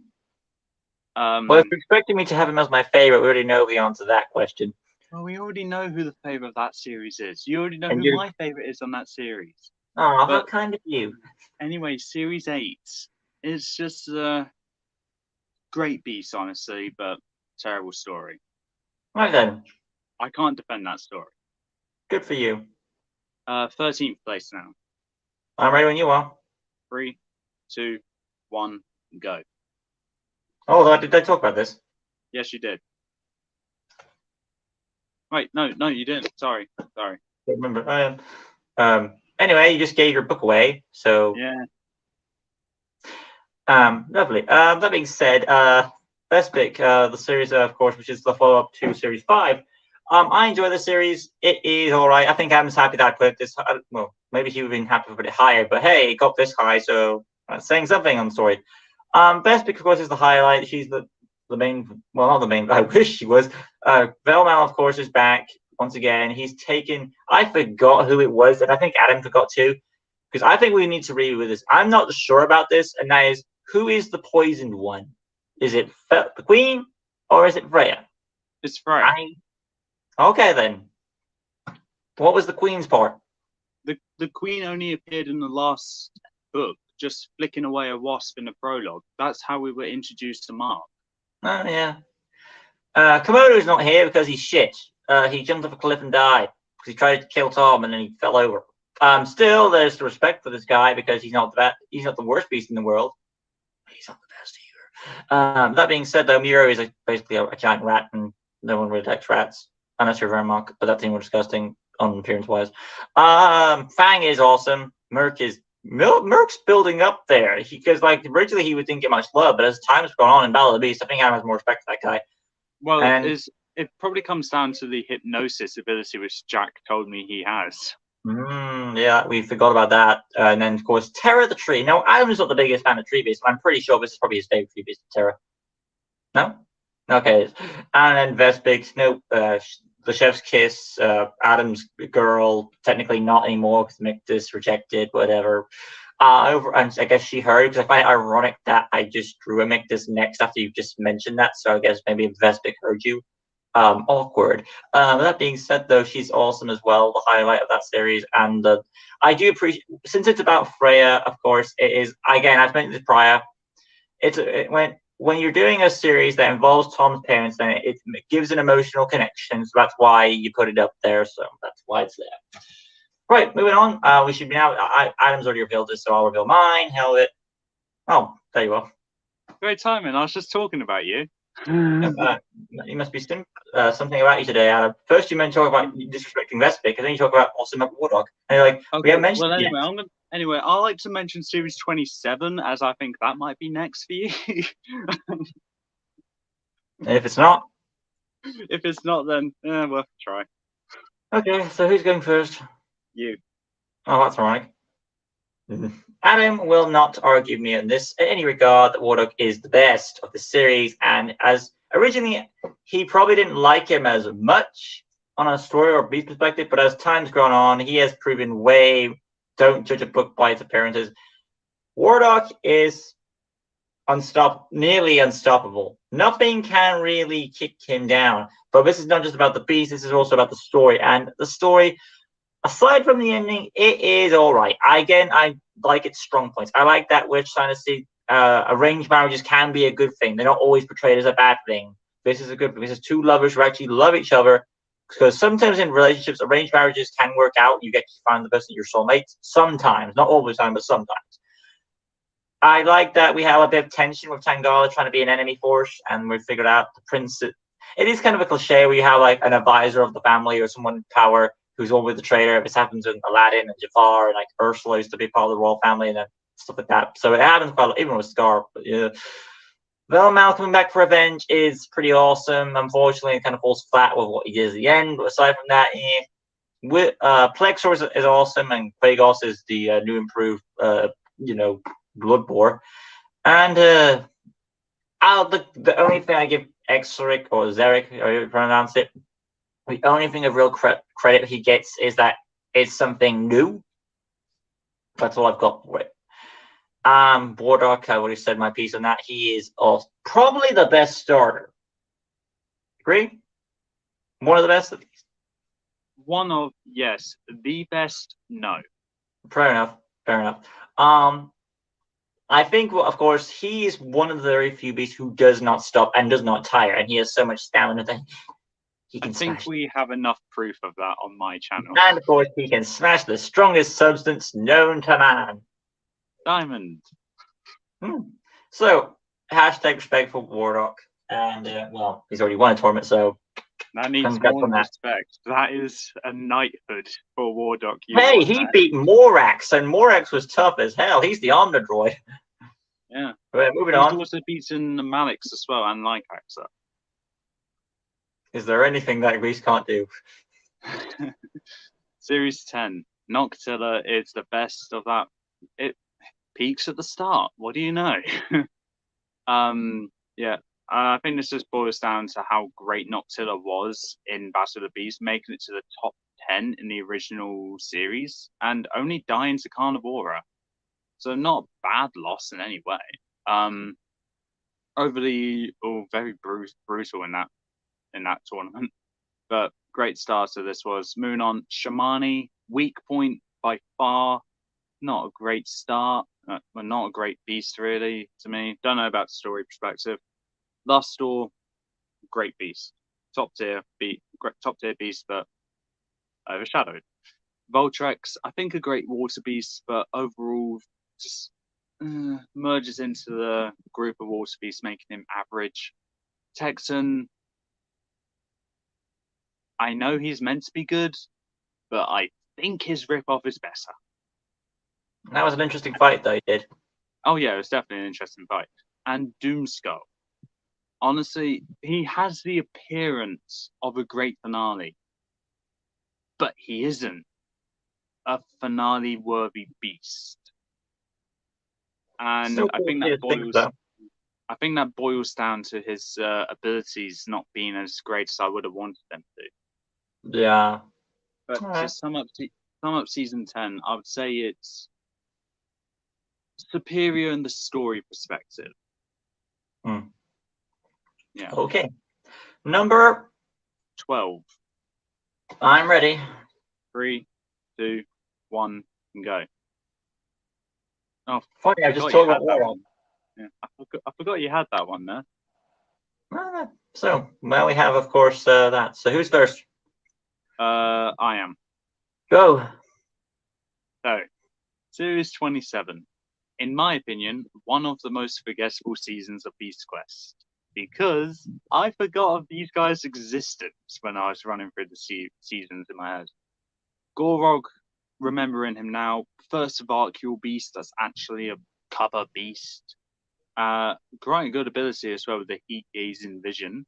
Devourer, an interesting spin on the bug beast, but turned into a water beast. So it's got the common bug ability with the swarm abilities, but this time gone into a water beast. A giant piranha is a bit disappointing, but great abilities as well, turning water into ice. Nice. And Raptex, we don't talk about him, but let's just say disappointment. And Gargantua, arguably rivals Zircon as the main villain beast of the series, because I think this one's more of the main villain over Caradin. No So question. I think this is a good rival for Zircon, if you ask me. I'm surprised you didn't put him above him because he's a serpent. I mean, it's just a metallic body, being honest. But Right. I also need to mention the fighting Gargantua, amazing inner conflict of Tom versus Gargantua's in the mind. But then you have what is, I guess, the most emotional ending to a fight there is, if you ignore Taladon's death in season 10, because you have Epos sacrificing, presumably, her life to protect Tom and Alina from the danger that is Gargantua, which is, in my opinion, a great ending. But oh my god, I felt so emotional from that. And that was the finale of the first series that we read together as well. So that had that little link for me as well. Righty-ho. Series 18, of course, the Triad of Heroes. I will never whenever I do rankings, I make sure to never put this above Series 13 as that came before it, so that's why I'm doing on that. Overall, while there are rip-offs in this series when they do it, this is probably not a bad rip-off, in all fairness. I'm sure I will at least agree on that. It's not better. I'm not saying it's better, but I'm not saying it's not a very bad. They could have done this in a terrible way, but we get Amelia out of this, so I'm not complaining. And Amelia is a good character. I mean, that's good. I mean, I wish we saw more of Amelia because I think, personally, if we are going to give Tom a love interest, Amelia is probably the best bet. No, I'm sorry. I know Elaine is a thing, and I know there are subtle hints. I really don't want them to be a couple, and I hope it doesn't happen. There are some people that think Petra should be the love interest. Yeah, I know. They've even had that flirtation vibe. I would even go that. It's like, I just don't want the cliche thing of the obvious girl in the group that he spends most time with to be his lover. Just that feels like a cliche thing to do. I understand. I get why, because well, hey, they're close friends, they're good stuff. Yeah, I get that. I just feel like it's kind of a cliche move at the same time. So, I don't know. I just kind of like Amelia's chemistry with Tom on a romantic level compared to Elena's chemistry with it. That's just me. But overall, aside from that, of course, she's a good rival to him in this series. With her uncle, who's not really her uncle, but well, fuck it. I didn't say there was going to be spoilers in this series, and I don't give a shit. Her uncle is Jezrin. Yep. And the real uncle is obviously dead, so it's kind of a blow there. It's nice to see. Well, yeah, interesting beat. That's the thing I like about Beast Quest. One of the things I do like about Beast Quest is sometimes we do get beasts we don't suspect to see. As you mentioned that with that piranha, we get a jellyfish right there, which should have won a fight, but that's everything has its flaws. Battle of the Beasts. Overall, Carixa is awesome as well. The Diamond Warrior, which is smashed by only the most strongest of beasts, and of course, Praetor is not the worst. Well, he's not the best bat beast, but he's all right. I can tolerate him. Drogon is probably the weak link here, and the story, one not the best. I appreciate that it's not the best series. Of course, it is a rip-off kind of, but what makes it unique is they try to do something different with it, and we get a competition. Whereas the Trial of Heroes is more of a past these noble tests. There was no competition, so at least they're giving us something new to make it fresh and interesting. Right, so I'm said my piece there. Yeah. So Trial of Heroes, how is that not a competition? It's Tom versus Amelia. Yeah, I said it is. Oh, okay, never mind then. Okay, sorry. 11th place. I said it was a competition. That way, different to Series 13. That's why it's not a bad ripoff. Ah, fair enough. Okay, no. 11th place. 3, 2, 1, go. Cool. Not bad choices. So, who's first? You. But I do need to point out how hilarious it is. You're referring to Series 13 a lot, and then Series 13 comes up. The same thing goes with Vespic, so. Okay, then. Series 9. I have grown more respect for this series as time has gone on. Ursa's kind of shit, so not really the best of starters for that shit, but once you get. And yeah, I know I did rant on it earlier. My past self ranted on about that flipping thing in the basket, but overall, as time has gone on, I have grown over that grudge, and hopefully one day I'll get back to Baraka to reread it. Silver, of course, is my high point. I've always enjoyed the concept of when one of the 4 candidates is infected by evil, because it tests our heroes. It also tests the villain, like how much they know of each other. Can you stop him? Will it? So I always appreciate that kind of knowledge there. The other 2 beasts, Spikefin is not the worst water beast in the world. He has been beaten on stuff, but it's the first concept of a merman, so there's that for you. And it's the main concept of humans being turned into beasts. Well, it was established prior. It's more taking place in this series as well, with Karaka as well. Menox is probably the weak link for me. Me saying that now is very weird to say, but I guess I'm more curious for Karaka now, so that's surprising to say. And then, of course, nothing can be said about Torpix. Torpix is a beast. And not just really, yeah, not just that it is a beast, but it is badass. That we don't really see many independent beasts that have their own mindsets. So it is pretty cool and mysterious how it does, and I'm happy how it did in Battle of the Beasts. Overall, as time has gone on, while Series 3 as a series is underrated over time, and the Series 9 is a series that, for me personally, has grown over time. But as in popularity wise, Series 3 has been disrespected by the public at first, but the public has appreciated it over time. But for me, Series 9 is the personal one on that level. So that makes sense. Yeah. Well, I'm glad to see Series 9 quite high on your list, just barely missing out on the top 10. But I also appreciate that Malville is in a weak state, and that's a nice trait. We see when we don't just see the villain in, and also that Petra gets development. Yeah, I was thinking of that as well. Petra starts her anti-hero arc. Yeah. Series 13 now. Yeah. Story-wise, it's fantastic. Beast-wise, be honest, half of them you forget exist. Skurek and Targro, I have to constantly check what their abilities are because I forget they exist. I forgot that Skurek was a giant maggot. Of all things, I thought I remember that. But Slivka and Linka is the start of where this series gets dark. This series was what the Darkest Hour should have been. Series name wise, anyway. But it starts getting dark, starts having that mentality state of Tom, starting to get more, I would say, careless with how he treats these beasts. And then Vermok, personally to me, Vermok is in the back of end of that series as one of the worst. But what are you gonna do? I don't like him.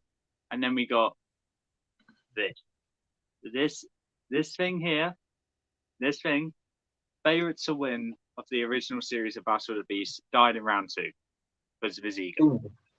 But Koba, I would say, has some of the best abilities that any beast can have or will have. And now that he's got a second chance in Battle of the Beast, I like to think he would do well. But I know his opponent, and I think he's got his work cut out for him now. But Series 13 for me, story-wise, it prevails. Beast-wise, it's only first 50% good. The rest of it's just there. Right then. We're now cracking into the top 10. Boy. I'm at 16% on the phone. Oh dear. Oh. Yeah, if I have to rush to get the charger, no. Right then, press on. Do you want to get the charger now, or? You think I should? Probably should. All right, we'll be right back after these short commercials with Adam's talking of other stuff.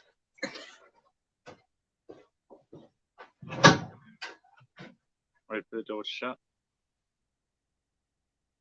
Supercalifragilisticexpialidocious, even though the sound of it is something quite atrocious. If you say it loud enough, you always sound precocious. Supercalifragilisticexpialidocious. Underline. Yeah, but anyway, that is why Pokemon is the best game in the world, and that nothing will change my mind. Really? So, yeah. That's fine, Adam. You're gonna have a right laugh. Everyone has their favorite. You're gonna have a right laugh when you watch the live stream back up. You just tell me now. I'm gonna save it for a surprise. If I watch the footage and if I don't, well. Well, I wouldn't know if you watch it or not because you will question me on it. All right. Right then, where are we at? Top 10. Oh yeah. I'm ready when you are. 2, 1, go.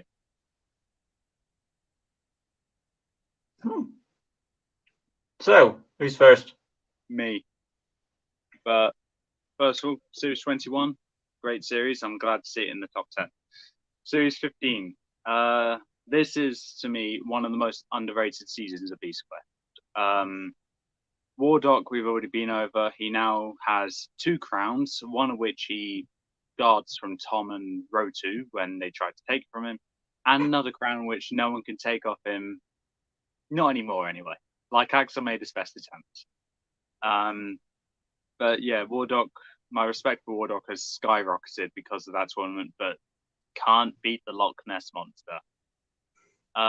Zarek, unfortunately, he is the weak point. I like the originality, but then again, I look at him and I think of Skurrik. I don't know why, don't know how, but I don't like either of them. The mouth grabs? Maybe. Plexor, shining star of Series 15 to me.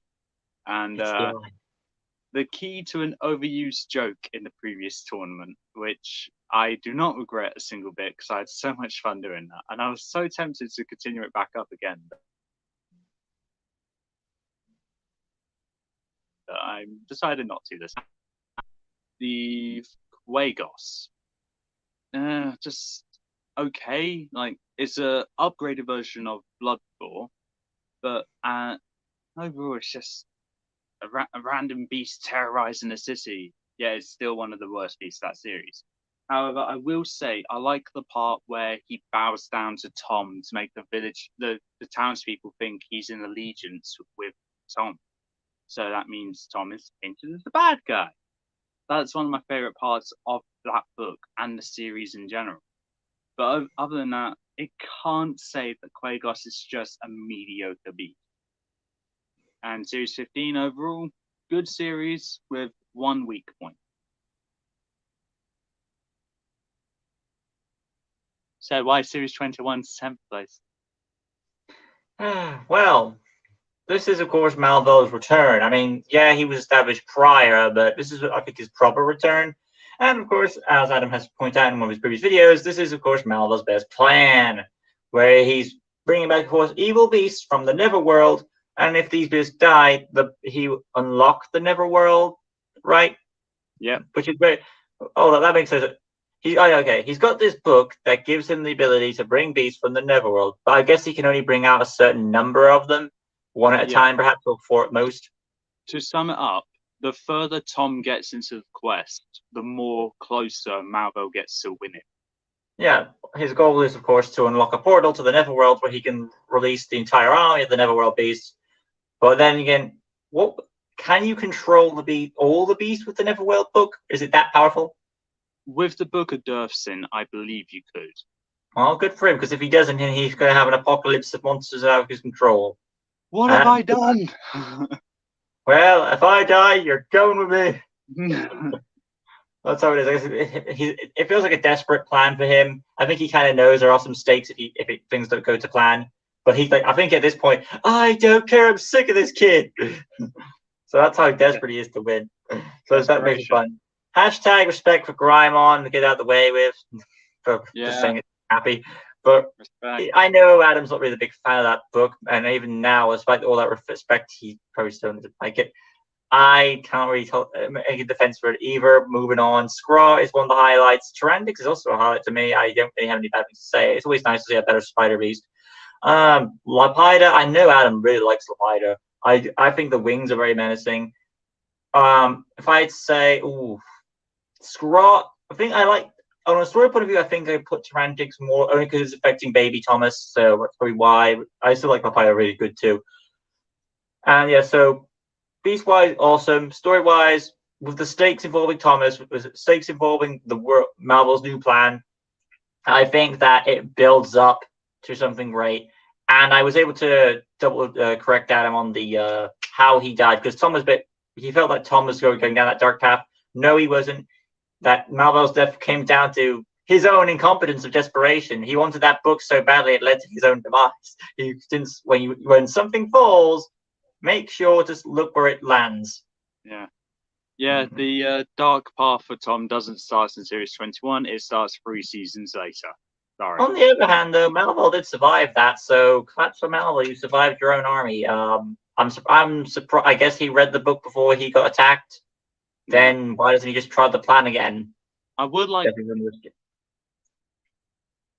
to know how that portal's shut. Yeah, there are some nitpicks there. So overall, I still enjoy the series. Yeah. Anyway, moving on. 9th place. Oh boy. Oh yeah. What was your last one that you? Okay, before I showed 21, what did you have? I had Series 15. Oh, okay. All So right. ninth place for me and you. 3, 2, 1, go. Fair enough. Who's All first? right, you are. Of course, no. Nothing can be said against the Warriors Road. What the end of the classic era, and at the very least, at least the classic era ended on a strong note. I hope the new era will end on a good note. The thing is that that's the thing, though. If the new era ends, what's after it then? Nothing. The revival era? I'd assume the new era ended on Series 7, being honest. I mean, in order And to, then we're on the revival era now. but yeah. So the only, I guess, the way for the new era to end is like they change the number of books again. That's probably enough to True. make a new era. But We're regardless, gonna check. the classic era is awesome, and of course, it goes out on a high note. Skirrick news. Moving on from that. We don't talk. We don't talk about Skirrick now. We don't like to We talk don't talk about. about Skirrick. Tiger. He's all right. I think he's gained a little bit more respect over time. Not much, but he's gained a tiny bit. Smith. It's a smidge. Come on. He's not the worst beast. Anyway, Slivka. It's nice to see a monster. Not many. We don't get many monstrous beasts, so he kind of reminds me. He kind of reminds me of that creature from Lord of the Rings, where who tracks down the wizard, Gandalf. I haven't seen Lord of the Rings, but That's my book. Slipper has earned the reputation as the mascot for Well, there's that this. for you. Linka, take what you will. It's another monstrous beast that we're trying to make with these chimera things. It's all right. Vermok, I did enjoy, on a story point of view. I think it's a very creepy story with like these ruins and this giant naked rat running around, which yeah, that sounds pretty creepy. Think about it. And then you've got this mysterious man who's like, come follow me, Tom. So in a way, presentation wise, it has a good thing for it. Then of course, no one can be said about Koba. He is essentially not the villain. He's just another beast not working for the villain. I think the villain was it Jezrin? The Yeah, villain with was Jezrin. Jezrin, yeah. But when this guy takes her, I wish he was the villain. That's what I wish. And he seems like he would be the villain. But I guess for whatever reason, Jezrin's not around. And, I think Jezrin tries to make Tom evil and stuff. And Tom resists it, which leads to Cobra. And then he's tested and all that stuff in different ways. And boy, does he test him in every way, mentally, physically, verbally, and of course, physically, and any other way you can think of.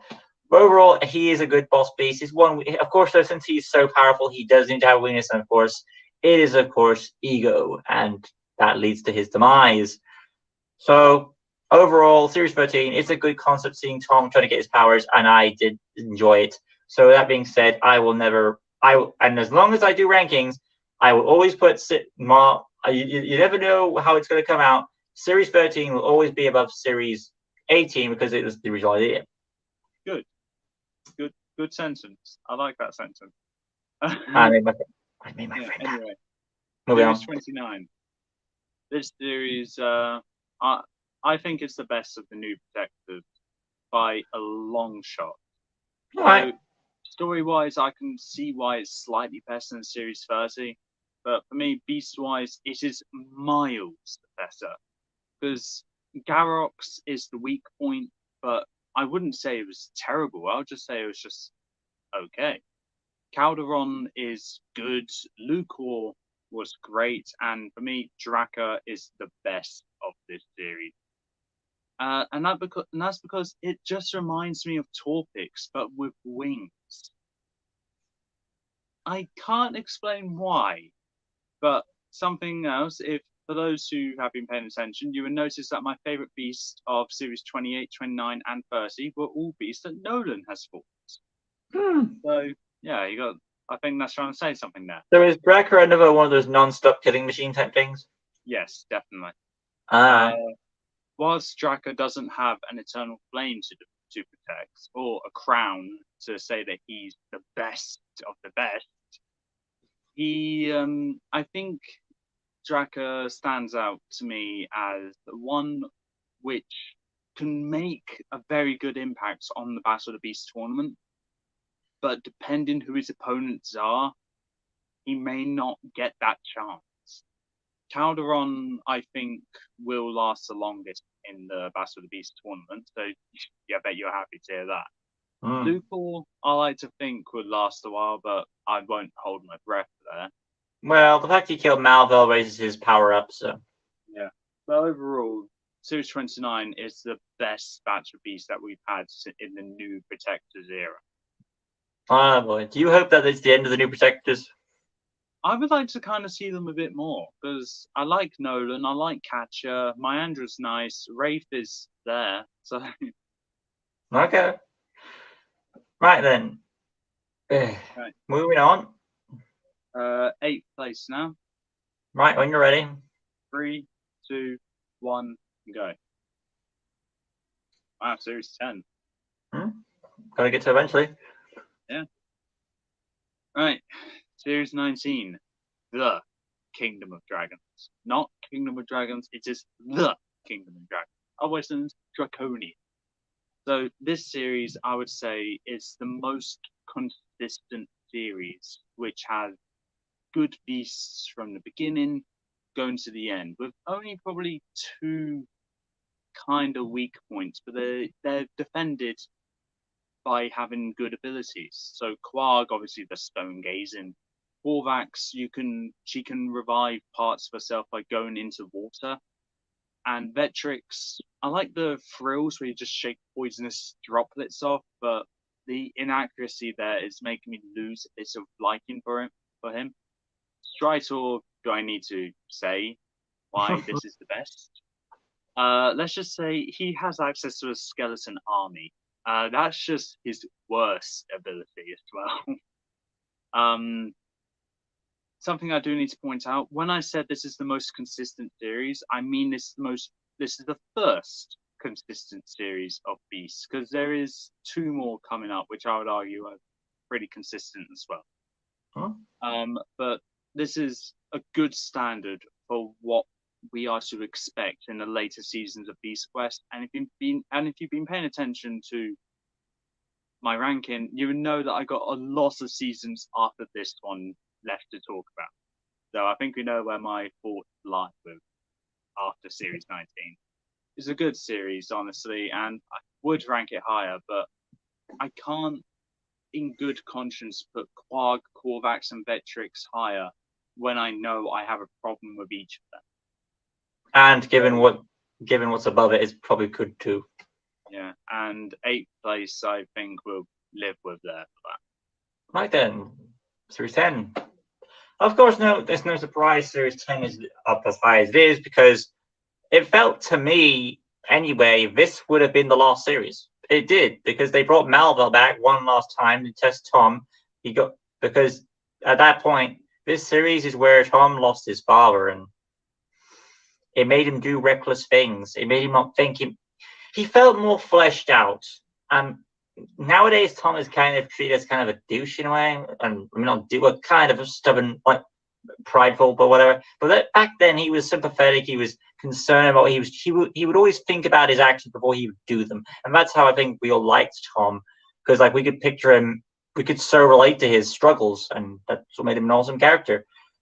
And I hope he comes back to that, because if he doesn't, then I guess a lot of people will not be relating to this character anymore. That's another thing. Yeah. Is that why they brought the New Protectors in? Because they want the characters to relate to? So I wish it was not at the expense of Tom, though. Yeah, I think maybe they introduced the New Protectors. I said to draw in newer audiences, which I like to think it's doing. But it's also showing the age of the current heroes that we have, that we see as our heroes. Because Tom and Lena, yeah, they're probably 15 now. But if you go to Silver, Silver has shown his age. Because Silver and Storm have been retired from the newer season. And Silver has been mentioned to be quite old and brittle now. Right. Yeah, I see it.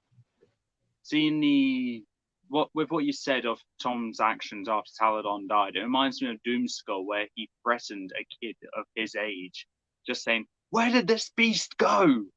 Or Malvo, whichever one they were talking about. But Hmm. I do understand the dark-ish twist that it takes is what makes Series 10 a great story. Indeed, you. Jay, I don't want to interrupt anything, but how did you both find out the series? If you talk about overall, Adam saw my videos. If you're talking about this series, the series I revealed, how did you find out this series? I guess you just followed up. I would say the story's better than the Beast. Wow. As to finish my analysis though, again the Tom stuff is awesome. The Beast, Tecton, Take Which Will, Doomskull. It's nice to see a Sphinx again. The original okay. Based on that, then Voltrix, Tecton, Doomskull are three beasts that we have never seen concept before: an armadillo, a Sphinx, and an octopus. So it's very, very rare you get to see 3 or 4 of new things. Of course, we have a panther, which again is kind of still new, but it's still a giant cat. And then Noctilla, okay, is an owl, which is the first time we saw an owl, so it's technically 4 out of 5. Well, Luster's a toad, so 5 new animals? Yeah. That's impressive. Yeah.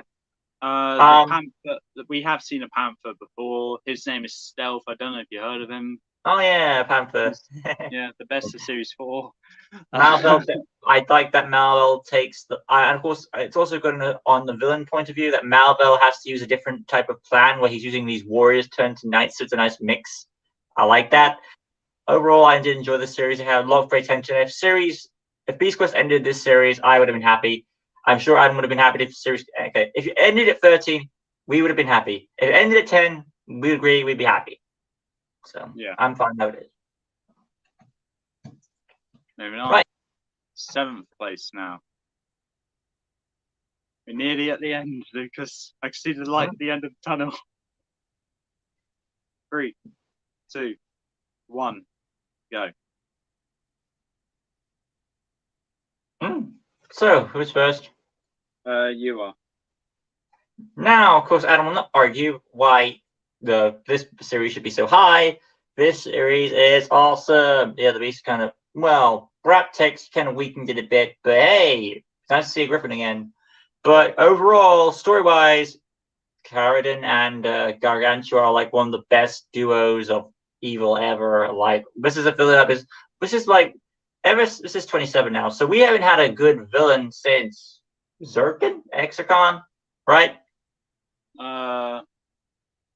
Zircon, Exocon, Rhea, Croco, so. Well, I'm saying new villain, like. Oh, new, right. Yeah, Zargon fell flat for me, so yeah. So yeah, it's nice to see that. Of course, a reference to Lord of the Rings with the dark ring that possesses the user. The ring. There, I did it, okay? But yeah, Gargantua is of course the temptress snake creature that will basically she's the equivalent of the symbiote where the darkness. Join the dark side and you will win and all that stuff. She has the power. She's got the touch. She's got the power. And of course, she's doing it all for her survival to keep herself alive.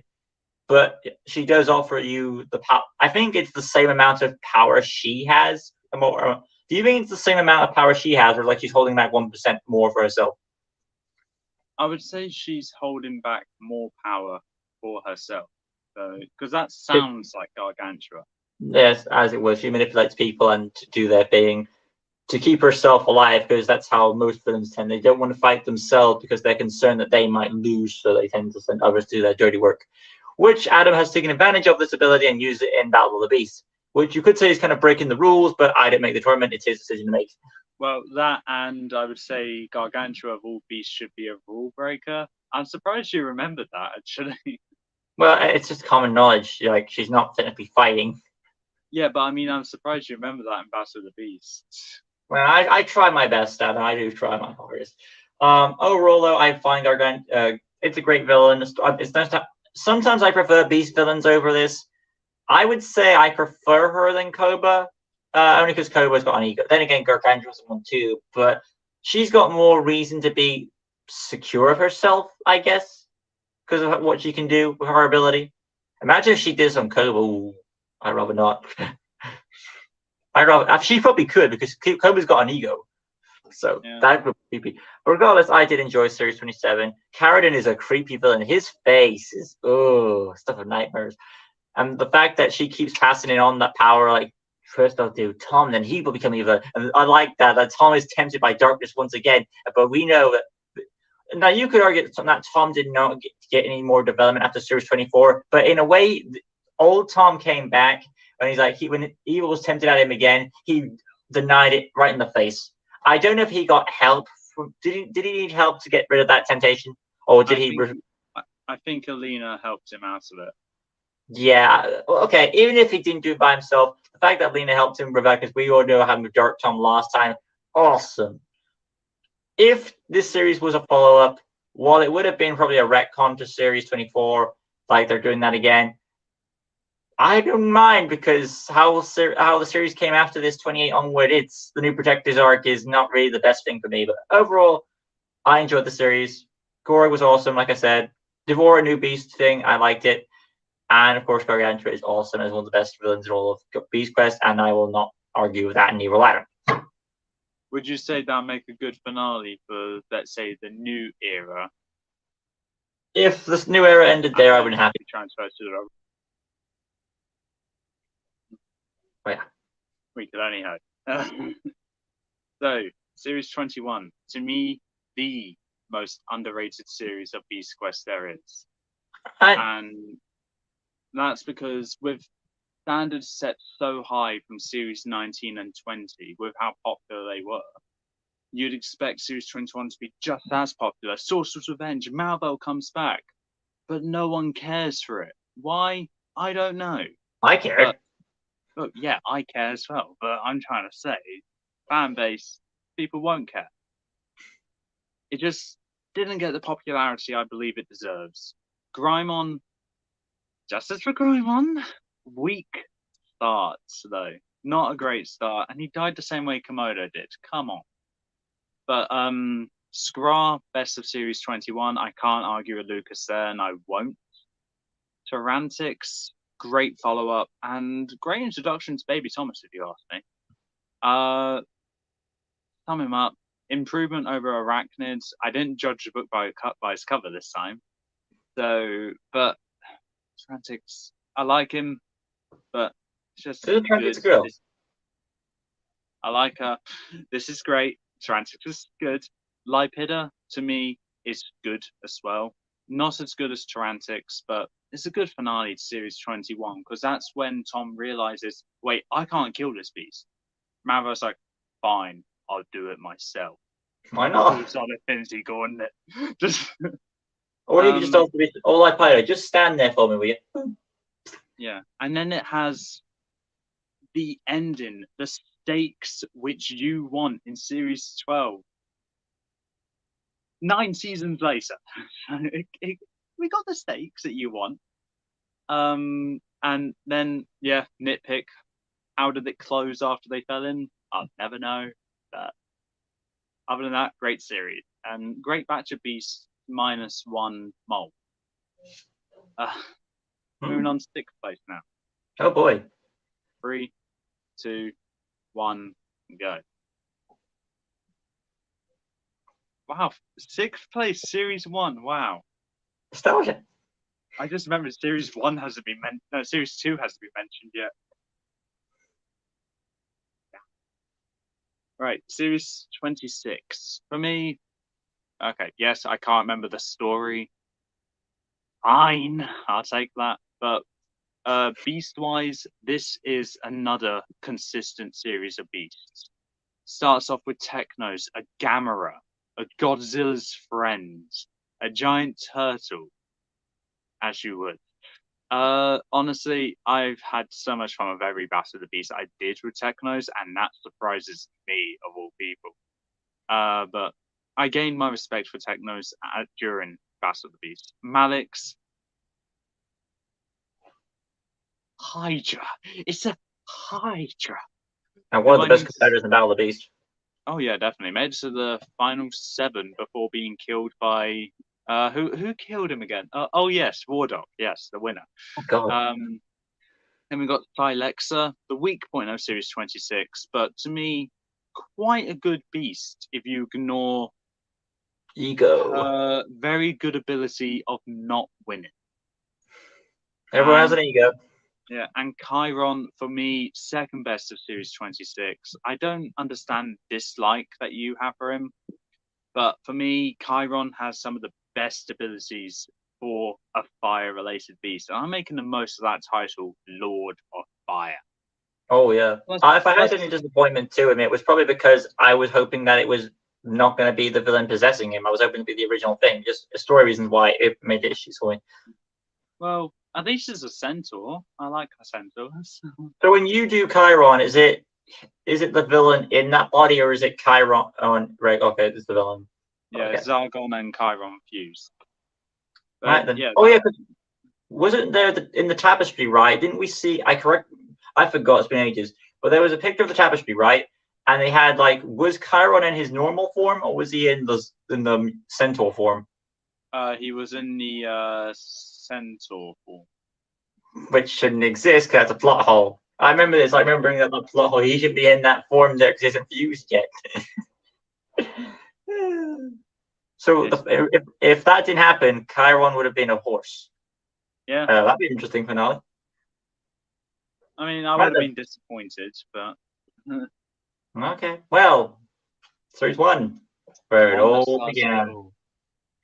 If it wasn't for this series, well, Beast Boys are probably dead. It'd be dead after this, and not as though. So, got respect, series 1. It's how it is. Whatever started this show or any TV or movie, you have to respect the first thing that came for it.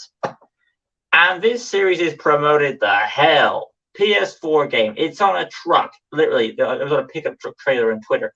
And then there's all these comic books and annuals and all these maze. There was even a maze of this. My first introduction to Beast Quest was a maze like Where's Wally? You find these things. That's how I was first introduced to it. And it was awesome. So overall, this series will never die. It will always be remembered, and that is awesome.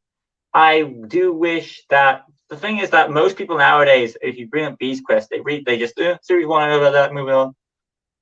Just read it, please. Give it a shot. That's what I don't like about people. Some people just see something and don't bother reading it. I don't know, trying is not a hard thing to do. As it stands, though, Verno, he is such a badass. If he fights Wardog, that would be a popcorn movie thing to see. Sepron, I like Sepron more than Adam, probably because it's the smile. Again, Adam told me about the smile, so there's that for you too. The tension of Tom going underwater at the time when he doesn't have his powers, that's another thing that raises the stakes. He's new to this. He doesn't have his powers. It's kind of a Star Wars thing where you have like the farm boy type thing becomes the hero. So that's also that underdog tone to him. And it also feels kind of like Adam's seen Philosopher's Stone, where you have the new companion or the new hero. You're on with him, you meet these new characters, you begin to like them, and you go on this journey. So it feels very nostalgic and old school, and it's very cool like that. Tagus, yeah, weak, but overall, he is a good, friendly beast, and over time, you do respect him. And I do like the concept they had to kind of do, in the story point of view, Tagus is where they had to first realize we kind of have to lie to get for the greater good. Because they couldn't tell the truth to these villagers, but they kind of had to lie to get their way. So, for the greater good. Nanook, yeah, not the best thing in the world. So everyone has their weakness there. The only thing that book really gave to me was like it gave tension to Ellen. Ellen was like trapped near a cave or something. Nanook had to be saved and be free to get them out of that cave thing. Arcta, take what you will of it.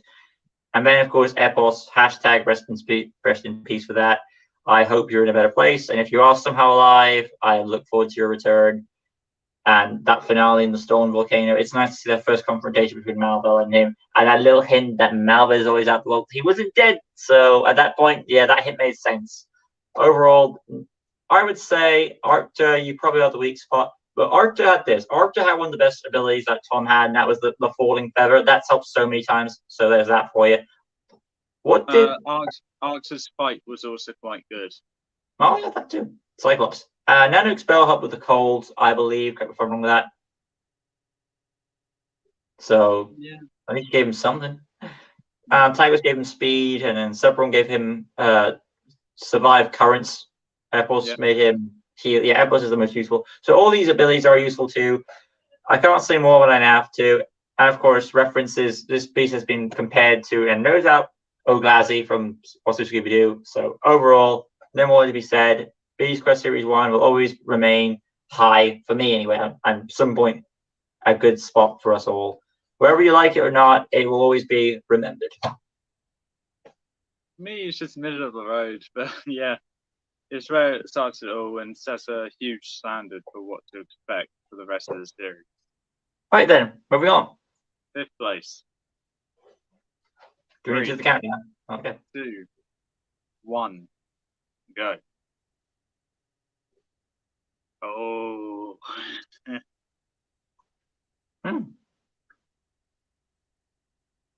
Right, your turn. What does need to be said about the Lost Beast and the Kai on a story perspective? Each beast has a purpose.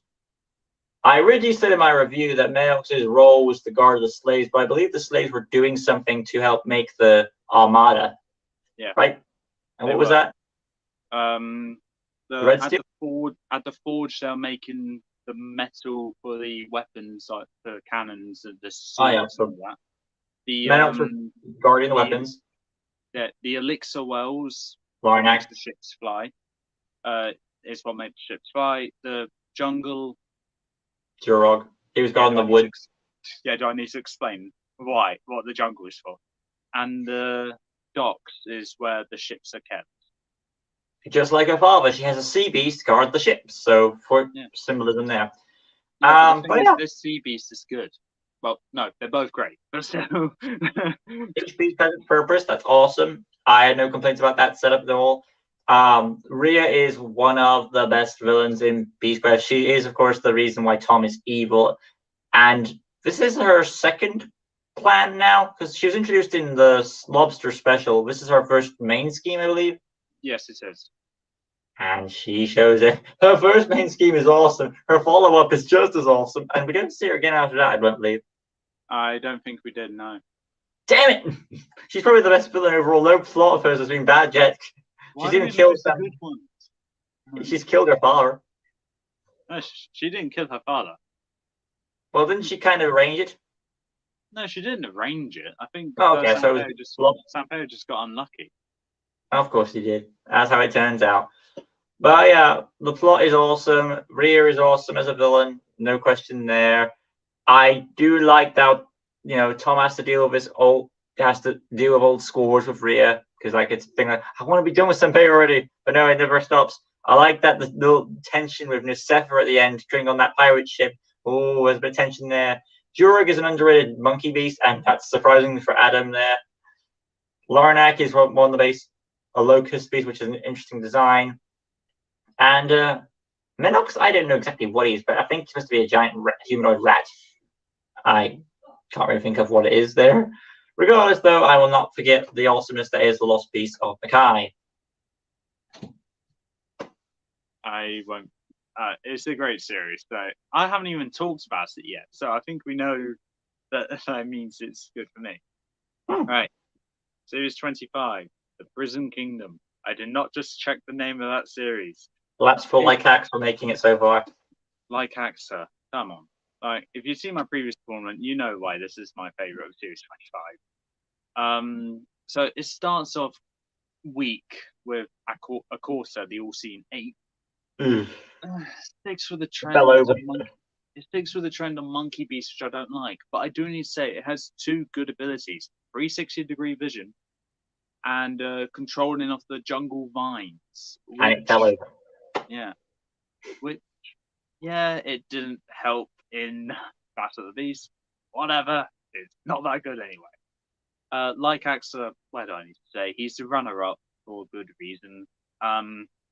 Great abilities, one of the most overpowered beasts. Being blind, that's a good thing. And out of all the dog-related beasts, which I know should have high sense of hearing and smell, this one I think should have higher, because he doesn't even see. The others can see. Glarky, I think it's a water centipede. I can't remember what the animal is. Yeah. A water centipede, great abilities, weird design, but a good fight as well. Can't seem to last more than 2 rounds in Battle of the Beasts, so take what you will. Diprox, for me, yeah, not the best bug beast, but credit where credit's due, it is quite cool. But other than that, there's nothing really much else which makes Diprox seem that great, which is why I had to put the series in 5th place, ranking all the beasts together. Because you have 2 beasts that pull it down, one that barely hoists it up, and one that carries it on its back. So yeah, Series 25, 5th place, because there's only one great beast and one good beast. Well, we're coming close to the end now. Yeah, top 4. So I want to say thank you for taking me on this journey. It's been an honor. I only know 3 of your seasons which are left. I can't remember the other one. Okay then. Yeah, 3, 2, 1, go. Oh yeah, that one exists. Right. You've talked about it. That was the one I forgot about. Who's first? I am. So, Series 9. These cover designs look really good. Thank you, Jay. The what design? Last comment. Oh. Okay, so anyway, Series... right, okay. So, yeah, Series 9, 4th place. I had to give it 4th place because of 2 glaring weaknesses it has. Their names are Ursus and Minus. Fortunately, what can you do? Also, they kind of norms words meaning minor, don't they? Ursus, Minus. Yeah, they're not great. Karaka and Spikefin are great in my opinion. They're not Torpix and Silver levels are great, but they're still what I'd class as above average beasts. Both with their combat skills of agility and close-up attacks, especially Karaka. Karaka having a 10 out of 10 for its fights, I had to be like, yeah, let's give it to it. And it really does deserve that 10 out of 10, need to be honest. Then you got the god tiers of season 9. And Silver. No, I'm joking. Silver is a god tier beast of Series 9. It's an understandable reason why Silver is your favorite of Series 9. Because an ally turned into a beast. Honestly, if Torpix didn't exist, that would have been my favorite of Series 9. And then Torpix comes in. Like, come on. The only proper beast of Seraph, and the one with arguably one of the most important jobs there is of protecting the eternal flame. Why else would it win Battle of the Beast? It just happens to be a snake. No. It's not biased. It's factual. I need to make that into a quote. But Series 9, I would love to have had it higher. But it has 2 beasts which pull it down so much for me that I have to rank it 4th place. That's the highest I can rank it, and that's the highest I could in good conscience without being ridiculed for my obvious bias towards snakes. But Series 9, great series. One of the last original series left on this ranking for me. Not the last, but one of. And for me, second best of the original series. Right. So, Zorkin, Exicon, he's finally here. What needs to be said about this series? Woo! He is the one villain who, in a way, is very close to beating Tom. He's the one who destroys the golden armor, or is it the belt? Yeah, he destroys the golden armor. So that's a victory. It's something that Malville tried to stop, and he succeeds at. He is, of course, the villain of this series, and we did not figure it out until the freaking book read. Of course, that's how stupid we are. What are we going to do? Introduction of another tree beast. Yay! I'm not the biggest fan of Crojax, but the fact you put up a fight against Warwick is commended. Torker, no, sorry, Torker. I think Crojax is above you. And I would explain my joy for Exarchon / Shuriken. The reason why I call him Exarchon, to answer your question, is, well, those who are wondering, is because since he's a made-up word, I like to give the letter X its chance of its proper pronunciation when I can. If it's like a real word, like say xylophone, then I understand why I have to do it while I do. But when you have an opportunity to say the word X, you want to, man, that's why. So not the best reason, but somewhat hopefully justifiable. I enjoy it. It's a great series. It puts Tom back to square one. He does lose his powers. They have to figure out what's going on. We didn't know what's going on because that's how we are. But the fact that Tom is back to square one makes it, it gives him that, hey, even if Tom loses everything, he can still pull out the winner. So that shows that. Something I like about Series 23 is that it starts out as not a villain attempting to win. It starts out as a villain actually winning. Take away Tom's golden armor, banish him to, I can't remember what it's called, but I'm going to call it the Borderlands of Avantia. I know it's not it. And then you learn the mystery of King Hugo's brother, because that's who Zircon shapeshifted as. And how we didn't notice that, I don't know. We're idiots. We've been over this. Can we move on? Didn't Kenz's, Petra's mother, what was Petra's mother's name? Whatever. She magics her, the Hugo, wasn't it?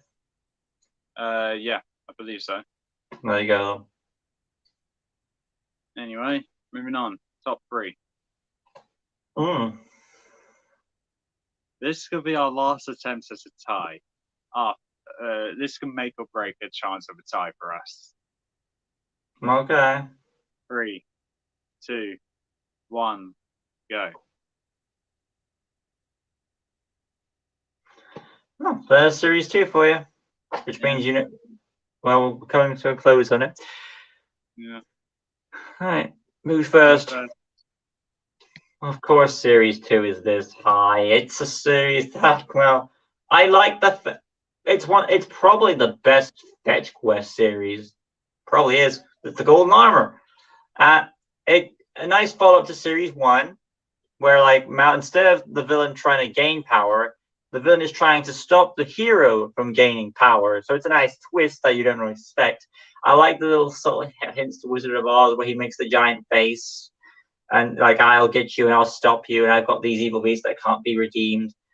Zephyr is kind of weak. I'll give it credit. It's nice to see an interesting creature you wouldn't suspect to see in this type of franchise. We don't talk about the next book. We don't talk about it. It exists. That creature should not be wearing that thing. Vipera, the Snake Man. I like this book. I like the concept of putting Tom in a desert and testing his environmental skills. So that's why I like it there. Arachnid is awesome. No question about that. Creepy for the parents, apparently, and creepy for the kids. So, also, I do like the whole that also extra couple of trying to save that other woman. There's that nice concept there. Trelion, I always pronounce it that way, just with the pun of the word, saying it like that. That's how I do it. The three-headed lie concept I do enjoy, where depending on what animal it is, if it has multiple heads, if it's a good animal and it says a lion, it works to my advantage. And the fact that it builds into the next series is a nice build up. Oh, I like this. So yeah, it has a lot of elements where I'm and each time Tom wins, he gains a new magical power. So it's again call back to series 1 where the hero is getting stronger and you feel so enjoying the quest to see what powers you're going to get next. So I liked it. Of course, I didn't mention this. Sultra, yes, sorry. Sultra is, of course, the high point of the series. The creepy atmosphere that she gets where she's going to Tom's. I think this is Malva's personally getting back and then sending probably his best beast of the bunch after his parents into his town. The creepy fog it makes, the singing voice, and the eye. It's very tempting and it really tests Tom. And I love it when a personal beast tests Tom, and it will come later down the series each time. He will come across so many big opponents at the end of these series, but this one wasn't at the end. This was halfway through.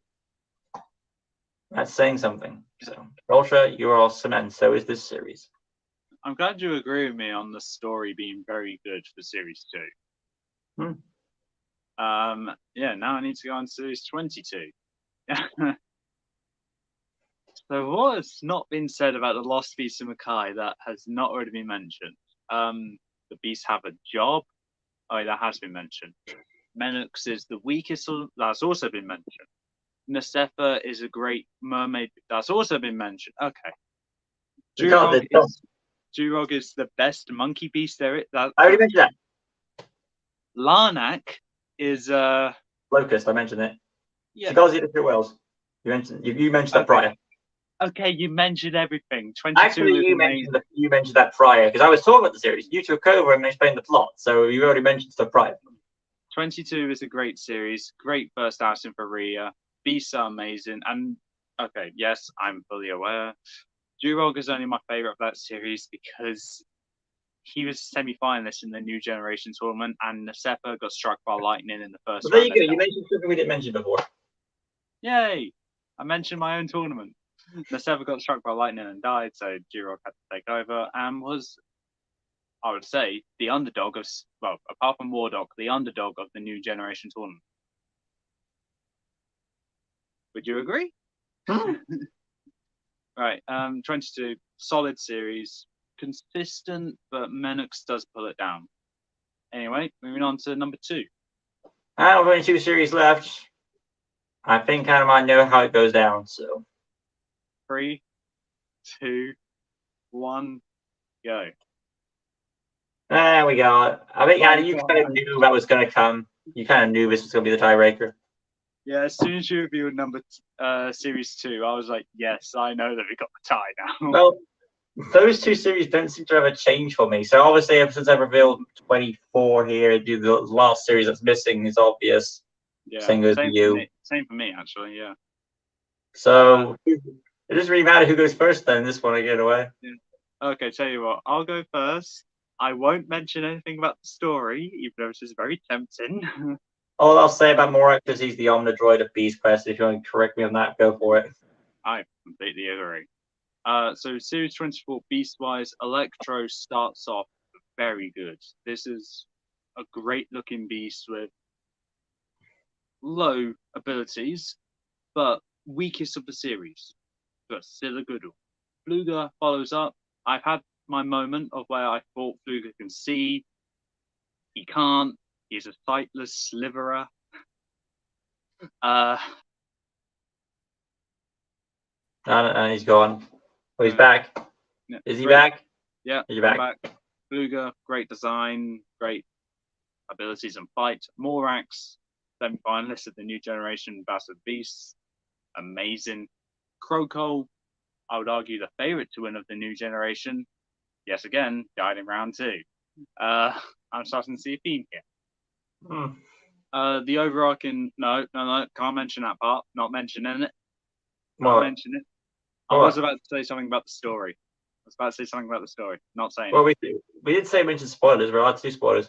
No, but you're talking about the story. I'm talking about the beast. Whatever. I do need to say this is the most consistent series of Beast Quest when it comes to the beast, because all the beasts are great and they just keep getting better.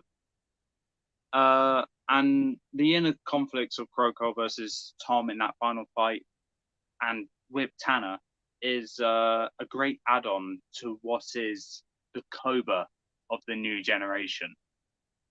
And that's all I can really say, apart from Series 24 is probably going to remain as second best series to both of us. Right then. Now it comes to my share of the cake. I'll just say this, to my perspective, Series 24 is probably the high point of the New Generation. Did anyone disagree with that? Did you freeze, Adam?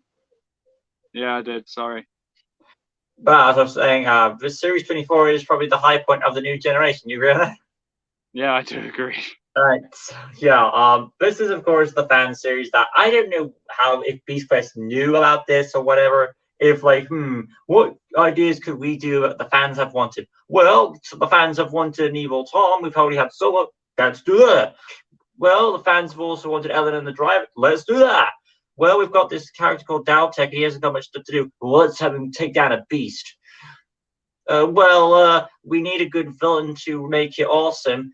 Let's have a villain. Let's have a beast that destroys kingdoms. What about the other three beasts? Well, we'll have a skeleton, electrical bird. You got a shrimp here, I know, but it's a badass shrimp that's nearly as strong as water. Okay, what about the third beast? Oh, it's called it's a pangolin. Well, oh, it doesn't seem to be aggressive. What if I could tell you it destroys most of the beasts in Battle of the Beasts? Yeah, they're also made with the blood of Crocodile, aren't they? Oh yeah, that too. But yeah, this is awesome. This series has everything you need. Electro is a very interesting starter book because like it's hard to beat skeleton beasts at this point. Is I'm starting to see a theme here. Is what it is, and it took Eleanor to take it down. Delta gets a moment to shine. You really ever get to see the wizard take care of the beast, and yeah, it's a shrimp beast, but the fact the beast is so effective and the character is so effective, awesome. Morax, I have said everything that needs to be said on the creature, and so have you. It is the armored droid of beast, but it is if Wardark didn't exist and other beasts that didn't happen, this might have won because if we didn't have these creative beasts and Beast Quest is all simplistic, Mormax might have come out on top. But overall, he is awesome. I can't deny that anymore. That has to be. Crocodile, Kingdom Destroying Beast, awesome on its own right. And of course, Tom being evil. Each phase of the story, it's not the same thing. This is like the Green with Evil from Power Rangers. Because in Green with Evil Power Rangers, whenever you have an evil character corrupted by darkness, you can't keep doing the same thing. He's evil. He fights the hero. Move on. Repeat the process several times. Nothing really accomplishes it. When you do this, they did this with and I'll also mention this with the next series I'm going to bring up as well. Whenever you do the evil corruption thing, you have to also establish that there's some kind of change in there. And each progression, you see that lightness of Tom. He's probably battling his darkness inside him. Rhea, awesome villain, she mind controls Tom and takes him on this journey. I don't know what her overall plan was, but if it was to get out Crocodile, that's kind of fucked up to do, Rhea, that you sent this creature out to destroy all the kingdoms just to get, what, payback?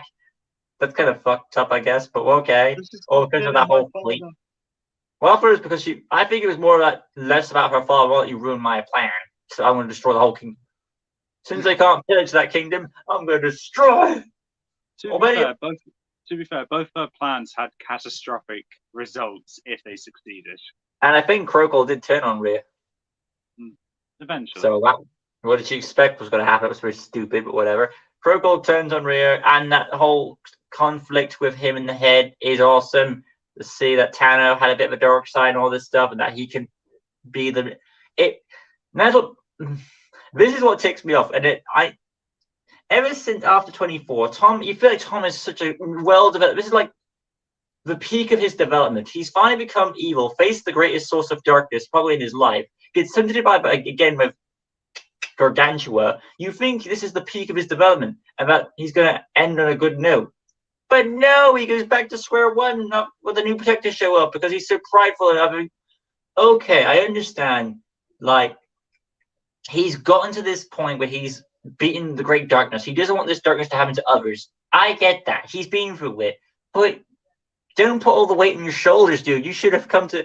Series 24 actually showed him that he needed the help from his allies, Elena, Daltek, and whoever else was there. That he had to get done. Even with that little kid, where Morax was about to charge, Tom had to risk his life to save this kid. Not because, like, hey, this, I can make a difference. But bear in mind, this kid could make a difference one day.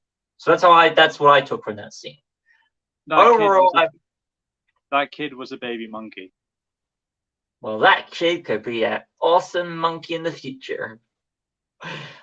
I've said all I need to say on this series. It is what fans have been wanting. There's something here for everyone. If the girls want something, you've got a strong female lead. You've got your hero possessed by darkness for the boys, which sounds badass on its own right. Rhea is an awesome villain. There's not much to be said. I think you name one flaw with this series. I would like to try you that. I can't think of anything. Electro's abilities aren't that great. The only thing I've got is that Rhea is stupid thinking that this plan will work. I mean, it technically did. Well, yeah, she got evil. If you're going to release something of greater power than you, what do you think's most likely going to happen? You shall listen to me. Yeah, no. I'm stronger than you. I destroy kingdoms. Anyway, Right. if anyone book On series that left, note, yeah. So I think you've already said your piece of right. 24, so yeah. Yeah. Right. 3, 2, 1, go. And of course, 5, yeah, 7. And you got. I was wondering about 7. Was like, why is Beast wise? Okay, actually, you've already explained why prior, so I already know the answer. Who's first? Technically you are, but do you want me to go first so you can finish out the live stream? I don't mind who goes first. Okay. You can go first then. Cutie pie. Right, series 5. No question why it should be this high. It is my favorite series. It still is. I know 24 is very awesome. And I've said this in my original review with my original ranking of this, and I'll stand by it. Why I put 5 over 24 mainly, and that is because it's the first time, or probably the best time anyway, we've seen Tom lose. He does lose for once. Tom doesn't and I wish some series did this more often, because the thing that after this, does Tom really lose a series? I can't think so. Even Well, 24, he won. the start of 23 he lost. Yeah, but at the end of that series, he still won. Yeah. I can't think of any others, no. So this is probably the what makes it very rare that he does lose, and that's kind of a really thing. You want your hero to lose? Actually, yeah, I think I do, because the hero doesn't have to always win. If the heroes always win, he's either A, going to get cocky about himself, or B, you're like, well, there doesn't really seem much stakes here. But it's what it is. You need this type of tension. You need these stakes. You need these types of plots. And this is me coming from a writing point of view, because I know how much I take writing well. You need these things to happen in order for there to be any sort of stakes involved. If you don't have it, it makes Beast Quest kind of predictable. And that's why I appreciate they're still trying to, at the very least, they do it with the Beast, where they give us new things. It's not as, they do kind of, on a story point of view nowadays, they are going back to the old formula, like, we don't know what the fuck to do. But back then, when they put their hearts into it, it's awesome. I enjoy this series. Of course, it's about Tom going to face a new kingdom, Wildor, and it is about a new wizard called Velmal, who is in a way the opposite of what Malvel is. And his goal is Malvel's goal is he wants to rule the kingdoms and all that and gain the power, whereas Velmal's goal is essentially a Pokemon type character. He wants to be the very best. I know Go what ahead. a number was. He wants to be the most powerful being ever, and of course, he sucks at getting that power, just like Malvel does. So is what it is. But he is very manipulative. How he's able to use Freyr to get leverage to get Tom. Which, if he had just kept Freyr around, then he could have gotten that power more closely. And he makes a mistake again in 15. But what the hell does he do? So there's that for you. Freyr, of course, is a good henchman woman. The mystery about her, that she makes a good rival for Tom in the fights, and you wonder what's going on here. It also kind of makes Tom's dad kind of a suspicious. Why are you being so shady to me, Dad? Because I don't want to tell you about. I don't understand why he doesn't want to tell him that Freyr is his mother. Maybe he's scared that he won't kill his mother. Or what? What did you expect to do? I don't know. I mean, I think he would just try to get through to her to be like, "Hey, you love me and your son."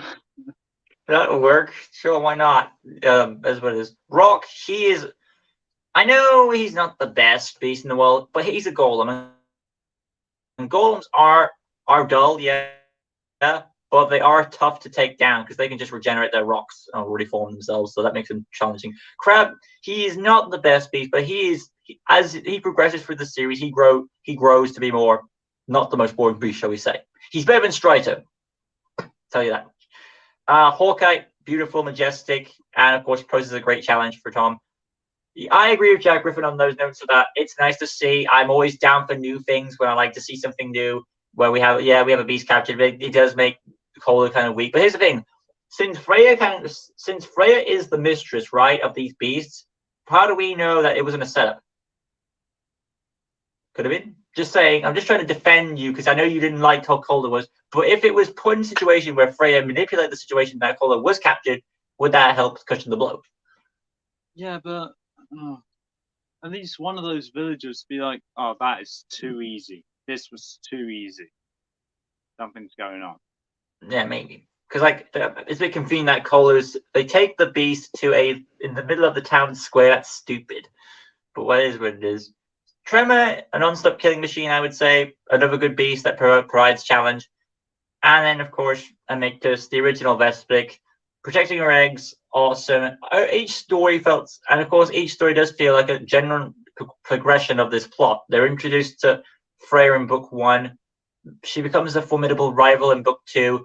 You get a bit of a hint of what's going on with her in book 3. Book 4, bit of struggling conflict there going on with like what's she doing, going back and forth and all that. And then by 5, you find out what the truth is. And then 6, you have that dramatic blow. You can't save your mother, and damn. And if Beast Quest ended on that note and was cancelled after that, how would you feel? I would be like, wait, you can't do that. No. Come back. Come back. No, Finish the story. Also, we've got a comment there. Where do you guys find the books online or in stores? You actually can find them on Amazon, depending where you live. If you find it, and if you live in America, you can probably find them for a more expensive price, I'd assume. I'd assume probably $6 in America a book. Yeah, eBay or Amazon is your best bet. Personally, I would say Amazon is probably your best bet because it all depends on how the quality of those books were. Because I remember buying a rack from eBay, and that book turned to be stolen from a library. Yeah, and for me, each book was £5. From series 1 to 9, I bought in W.H. Smith back in the day when they were sold in W.H. Smith. Some books are sold there now. And every other one I bought either pre-owned for cheaper than its usual price or pre-order price, which is slightly more expensive.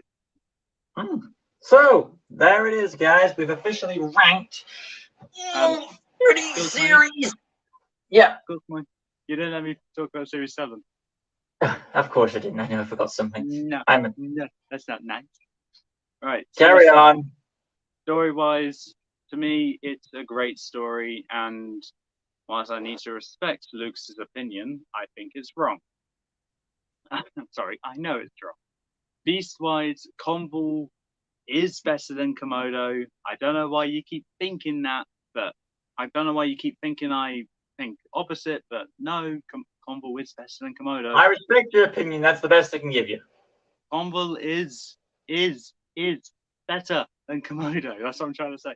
Hellion is the weak point, but you're saying Conval is better than Komodo? Yes. I guess it's because I got resentment on that fight, though. I've been saying that for the past year. I'm sorry about that part. Yeah. Hellion, is the weak point, but I'm starting to grow on him a bit. See? Crestal, the runner-up of the original series of Battle of the Beasts, brilliant beast, fantastic. And the book actually made a cameo in the Horrid Henry movie, of all places. What the hell? Madara, the best inside joke I've had on this channel, which I have not done in ages and probably won't do again. But it was fun, and I grew appreciation for Madara because of that. Elik, to me, underrated. Like it has a lot of fans, but it's underrated because I haven't given it the attention it deserves. And then we got Carnivora. Best beast of this series, despite not being the strongest, I would argue it's the best for story purposes. It's got great abilities, great simplistic design, only protecting her cubs, and great fights against the beast and with the beast. Best finale of any book, if you ask me, except for maybe Kroko. And the thing that pushes this past series 24, as this isn't the most consistent series, is that all these beasts were fought in the wrong terrain that they're not supposed to live in. And that's why I love it, because they adapt to their environments, which makes them, I would say, the advantage when it comes to the battlefields I give them in Battle of the Beasts, because I never give them the right environment unless I feel generous in Crestal's case. But with that, Series 7 is and always will be my favourite series because it was also my first series, hence the tattered cover at the top. Ah, Nostalgia wins, right? why not? Well, congratulations, Beast Quest, for making 30 series and lasting so long. Yeah. Round of applause, making it this far. I know that someone's actually said that I watched someone's video and they're like, well, they're making these Beast Quest books because they're so easy to make, really. So that's how they're just popping out. So that I mean, I kind of buy that. Like the writers aren't putting much effort into these stories anymore compared to how they were originally, and they just seem to just make this, throw that out there because Yeah, all but they the have to do fact is like, you know, yeah, but the fact that how they continue to be creative with the stories is still admirable to an extent. yeah. Rarely do we ever get this. I mean, sometimes we get rehashes on stories, but there are some little few elements in there that make them interesting. And Uh, until Beast Quest stops making books, I don't really see a reason why I would keep it. Well, I know why. What if you run out of shelf space? What do we do then, Adam? I don't know. Rank all the seasons again. Let's do it I again. am not. Yeah, or I ask you, what if we comes to 100 ranking of 100? If it comes to the ranking of 100, we have to do it in two separate parts. Because Yeah, we can't keep rank, this took 2 hours and 45 minutes. and no one's gonna think we're hoarding books. Not at all. No. Yeah, your family's okay with it. Yeah, whatever. It's all good. But overall, congratulations, Beast Quest, for making it 30 series. Do we get a new special yet, from what our knowledge? We haven't got a new special yet, but until we do, I can't review Arcana or Bizarra, which, by the way, are great books, by the way. I just haven't been able to voice my opinion on them yet because I'm waiting for the next series, the special. Well, it is what it is. So our reviews will come out for that. Battle of the Beast, it's not my fault. So just say that much. The videos are still coming out. You're still going to get Adam. You're still going to get what's there. Remember this. It's not about the editing. It's about that's what you guys came for originally. And I know I will get the editing done when I can. And Adam knows that. So there, I'll say my piece on it. I'm now able to get back to Battle of the Beast now because some of these beasts, as you may know, are still left in the tournament. And I had to get their books out of the matchups just so I can use them. I will say, sorry, I was going to say that while this is Battle of the Beast will be the last time you do the main tournament for a long, long time. I know that Adam and me and him talked about this, that if a new fight matchup comes up, it will be a solo request type thing, but as long as it hasn't been done before. My plan for Battle of the Beast after this tournament is just do themed battles. So reptilian Battle of the Beast or watery battle. That's gonna drown a lot of people. Well, I'll make sure I get involved with those. Or Beast Force in a separate terrain. Tom Fort in separate terrains, or maybe Beasts from odd number seasons. I don't know. I would accept ideas if you like. If anybody would say, if I had to say, what would I say the price? If someone had to buy if you had in your, well, we both do it technically. If we, for a person who owns the entire Beast Quest books up to this point, if you had to put a price on it, how much it would be worth, Adam? Well, assuming all these books are in pristine condition, the main series comes down to £5 a book, and special £6 a book. That's over £1,000. So probably over 1,000. Yeah. So I'm gonna give a. Hold on. No, that's a bit off. I would say, as a rough estimate, £900 to £1,000. Damn, you could make a lot of money off that, couldn't you? Yeah, But you're not gonna sell them, right? I'm not giving them away. They're mine. Yeah, for it. But I'm very thankful I've really sparked your love for Battle of the Beast so long. Well, you re-sparked my interest with Beast Quest because I had all the books up to Ursus before I saw your channel. My favorite then was Vespic followed by Carnivora. Now it's Carnivora. But I'm happy to do that. But yeah, so, coming across your channel, if I didn't come across your channel, I would not be holding these in my hands right now. Well, I'm glad to. I am glad to have met you, Adam. We are good friends. We are best friends. I was going to say good friends, but no, we're best because of this whole thing, and I will always cherish you as well. Don't get all sappy. I'm still I'll still pick on you when I can. Nothing You're the one major that's though. I getting know you're feeling. sappy. What? You're the one that's getting sappy. I ain't getting sappy. Do I look like I have a secret emotional side? You said that you're getting that you appreciate the fact that we are doing this. Thank you. Thank you everyone for watching. Bear in mind for the how long? What's our timer? I didn't see it. 2 hours and 50 minutes nearly. Is this our longest Beast Quest video? Maybe. Yes, it is. Okay. But something that I do need to mention, since I don't know, since our 28th spot ranking, my dinner actually came in, so I've been eating it every now and then. How long has it been there? It's been there for nearly 2 hours. It's cold as shit. Adam, you didn't. First of all, you didn't even tell us this. Second of all, if you mentioned this prior, you're going to eat it on. I don't know how you're going to sort it. Whatever. I did. I tried to eat some of it off by hand. I was like this, and then I come back like this. So either A, this video got so interesting you forgot all about it, or you didn't know what to do.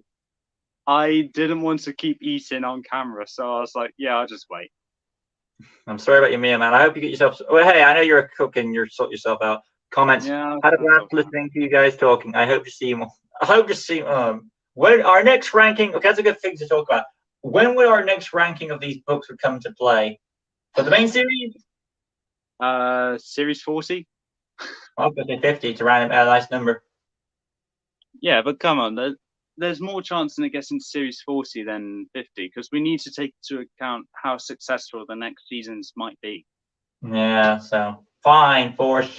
I'm never gonna do it all over again. Last time I ranked this series, I had up to 24. This time I did it for 30. So yeah, last time I ranked this series, it only came to half an hour long. Whose idea was this series ranking? As in overall, oh, I hate him. I'm allowed to hate him. Yeah, but he probably agreed to a certain point. Whatever. I don't know. Anyway, guys, thank you all for watching. I've enjoyed this video despite my complaining, and I'm sure Adam's enjoyed this video too. I'm going to end it here because I've got to eat, and so does he. I'm going to sort myself out. He's wrecked my bookshelf because of this project, but that's my own fault as well. Well, my bookshelf's not been wrecked, so. No worries. Best luck with Battle of the Beast, however it comes out. After the main series, I will not be doing editing. No, after this tournament, I won't be doing anything for a long time because I think Adam will at least be fair on that. If I do manage to do this tournament, he should at least respect the fact that, hey, he's done the big tournament, let him have a break. If you want to do the other tournaments, go for it. But just give me some space, please. Yeah, don't worry. You'll get your break when you finish it. Yeah, when is a good question, actually. But then again, I've got my life, and it's a big thing. But yeah, that's enough saying there. Thank you for watching. With that being said, I'm going to end it off with this note, and that is what's coming up on our channels. Me, Lego Customs, whenever we get the chance, and of course my YouTube project when we get it out. Yeah. For me, it's obviously Battle of the Beast and whatever else I decide to do. Probably Hell's Kitchen related stuff because I've been binging that like no tomorrow. Yeah, I think I'll end it on this note, and that is, if anyone is watching this video and you haven't read Battle of Beast Quest, and what would we, for new viewers, what shall we say, Adam? Start with Series 1 and then prepare for disappointment when you get into the later seasons. It is worth reading, I would say that. If you're a bit, into it, you see it in the corner of your eye, give it a read. What's the big deal? Read one book could change your life experience. That's all I'll say. If there's one book that we'd recommend, obviously we'll recommend Furno, but out of all of them, I'm going to need to recommend Mortax, because Mortax, you would read it, you'll love it, you'll want to read more. Yeah. Beast Quest is an awesome series. I am so happy it's got a PS4 game, but it's probably a weird thing to say. I don't think I would maybe play it, but whatever. It's still nice that the Beast Quest franchise is slowly, in a way, coming to the modern age, and I appreciate that. So there's that for you. With that being said, I'm going to end this video. We've been on for nearly 3 hours, probably 3 hours at this point. Timer. 2 hours, 53 minutes. And we are not going to make it to 3 hours. This is not Titanic movie length. We are not doing that. So that being said, see ya. With that being said, I'll see you next time. And for me, Madam, peace out.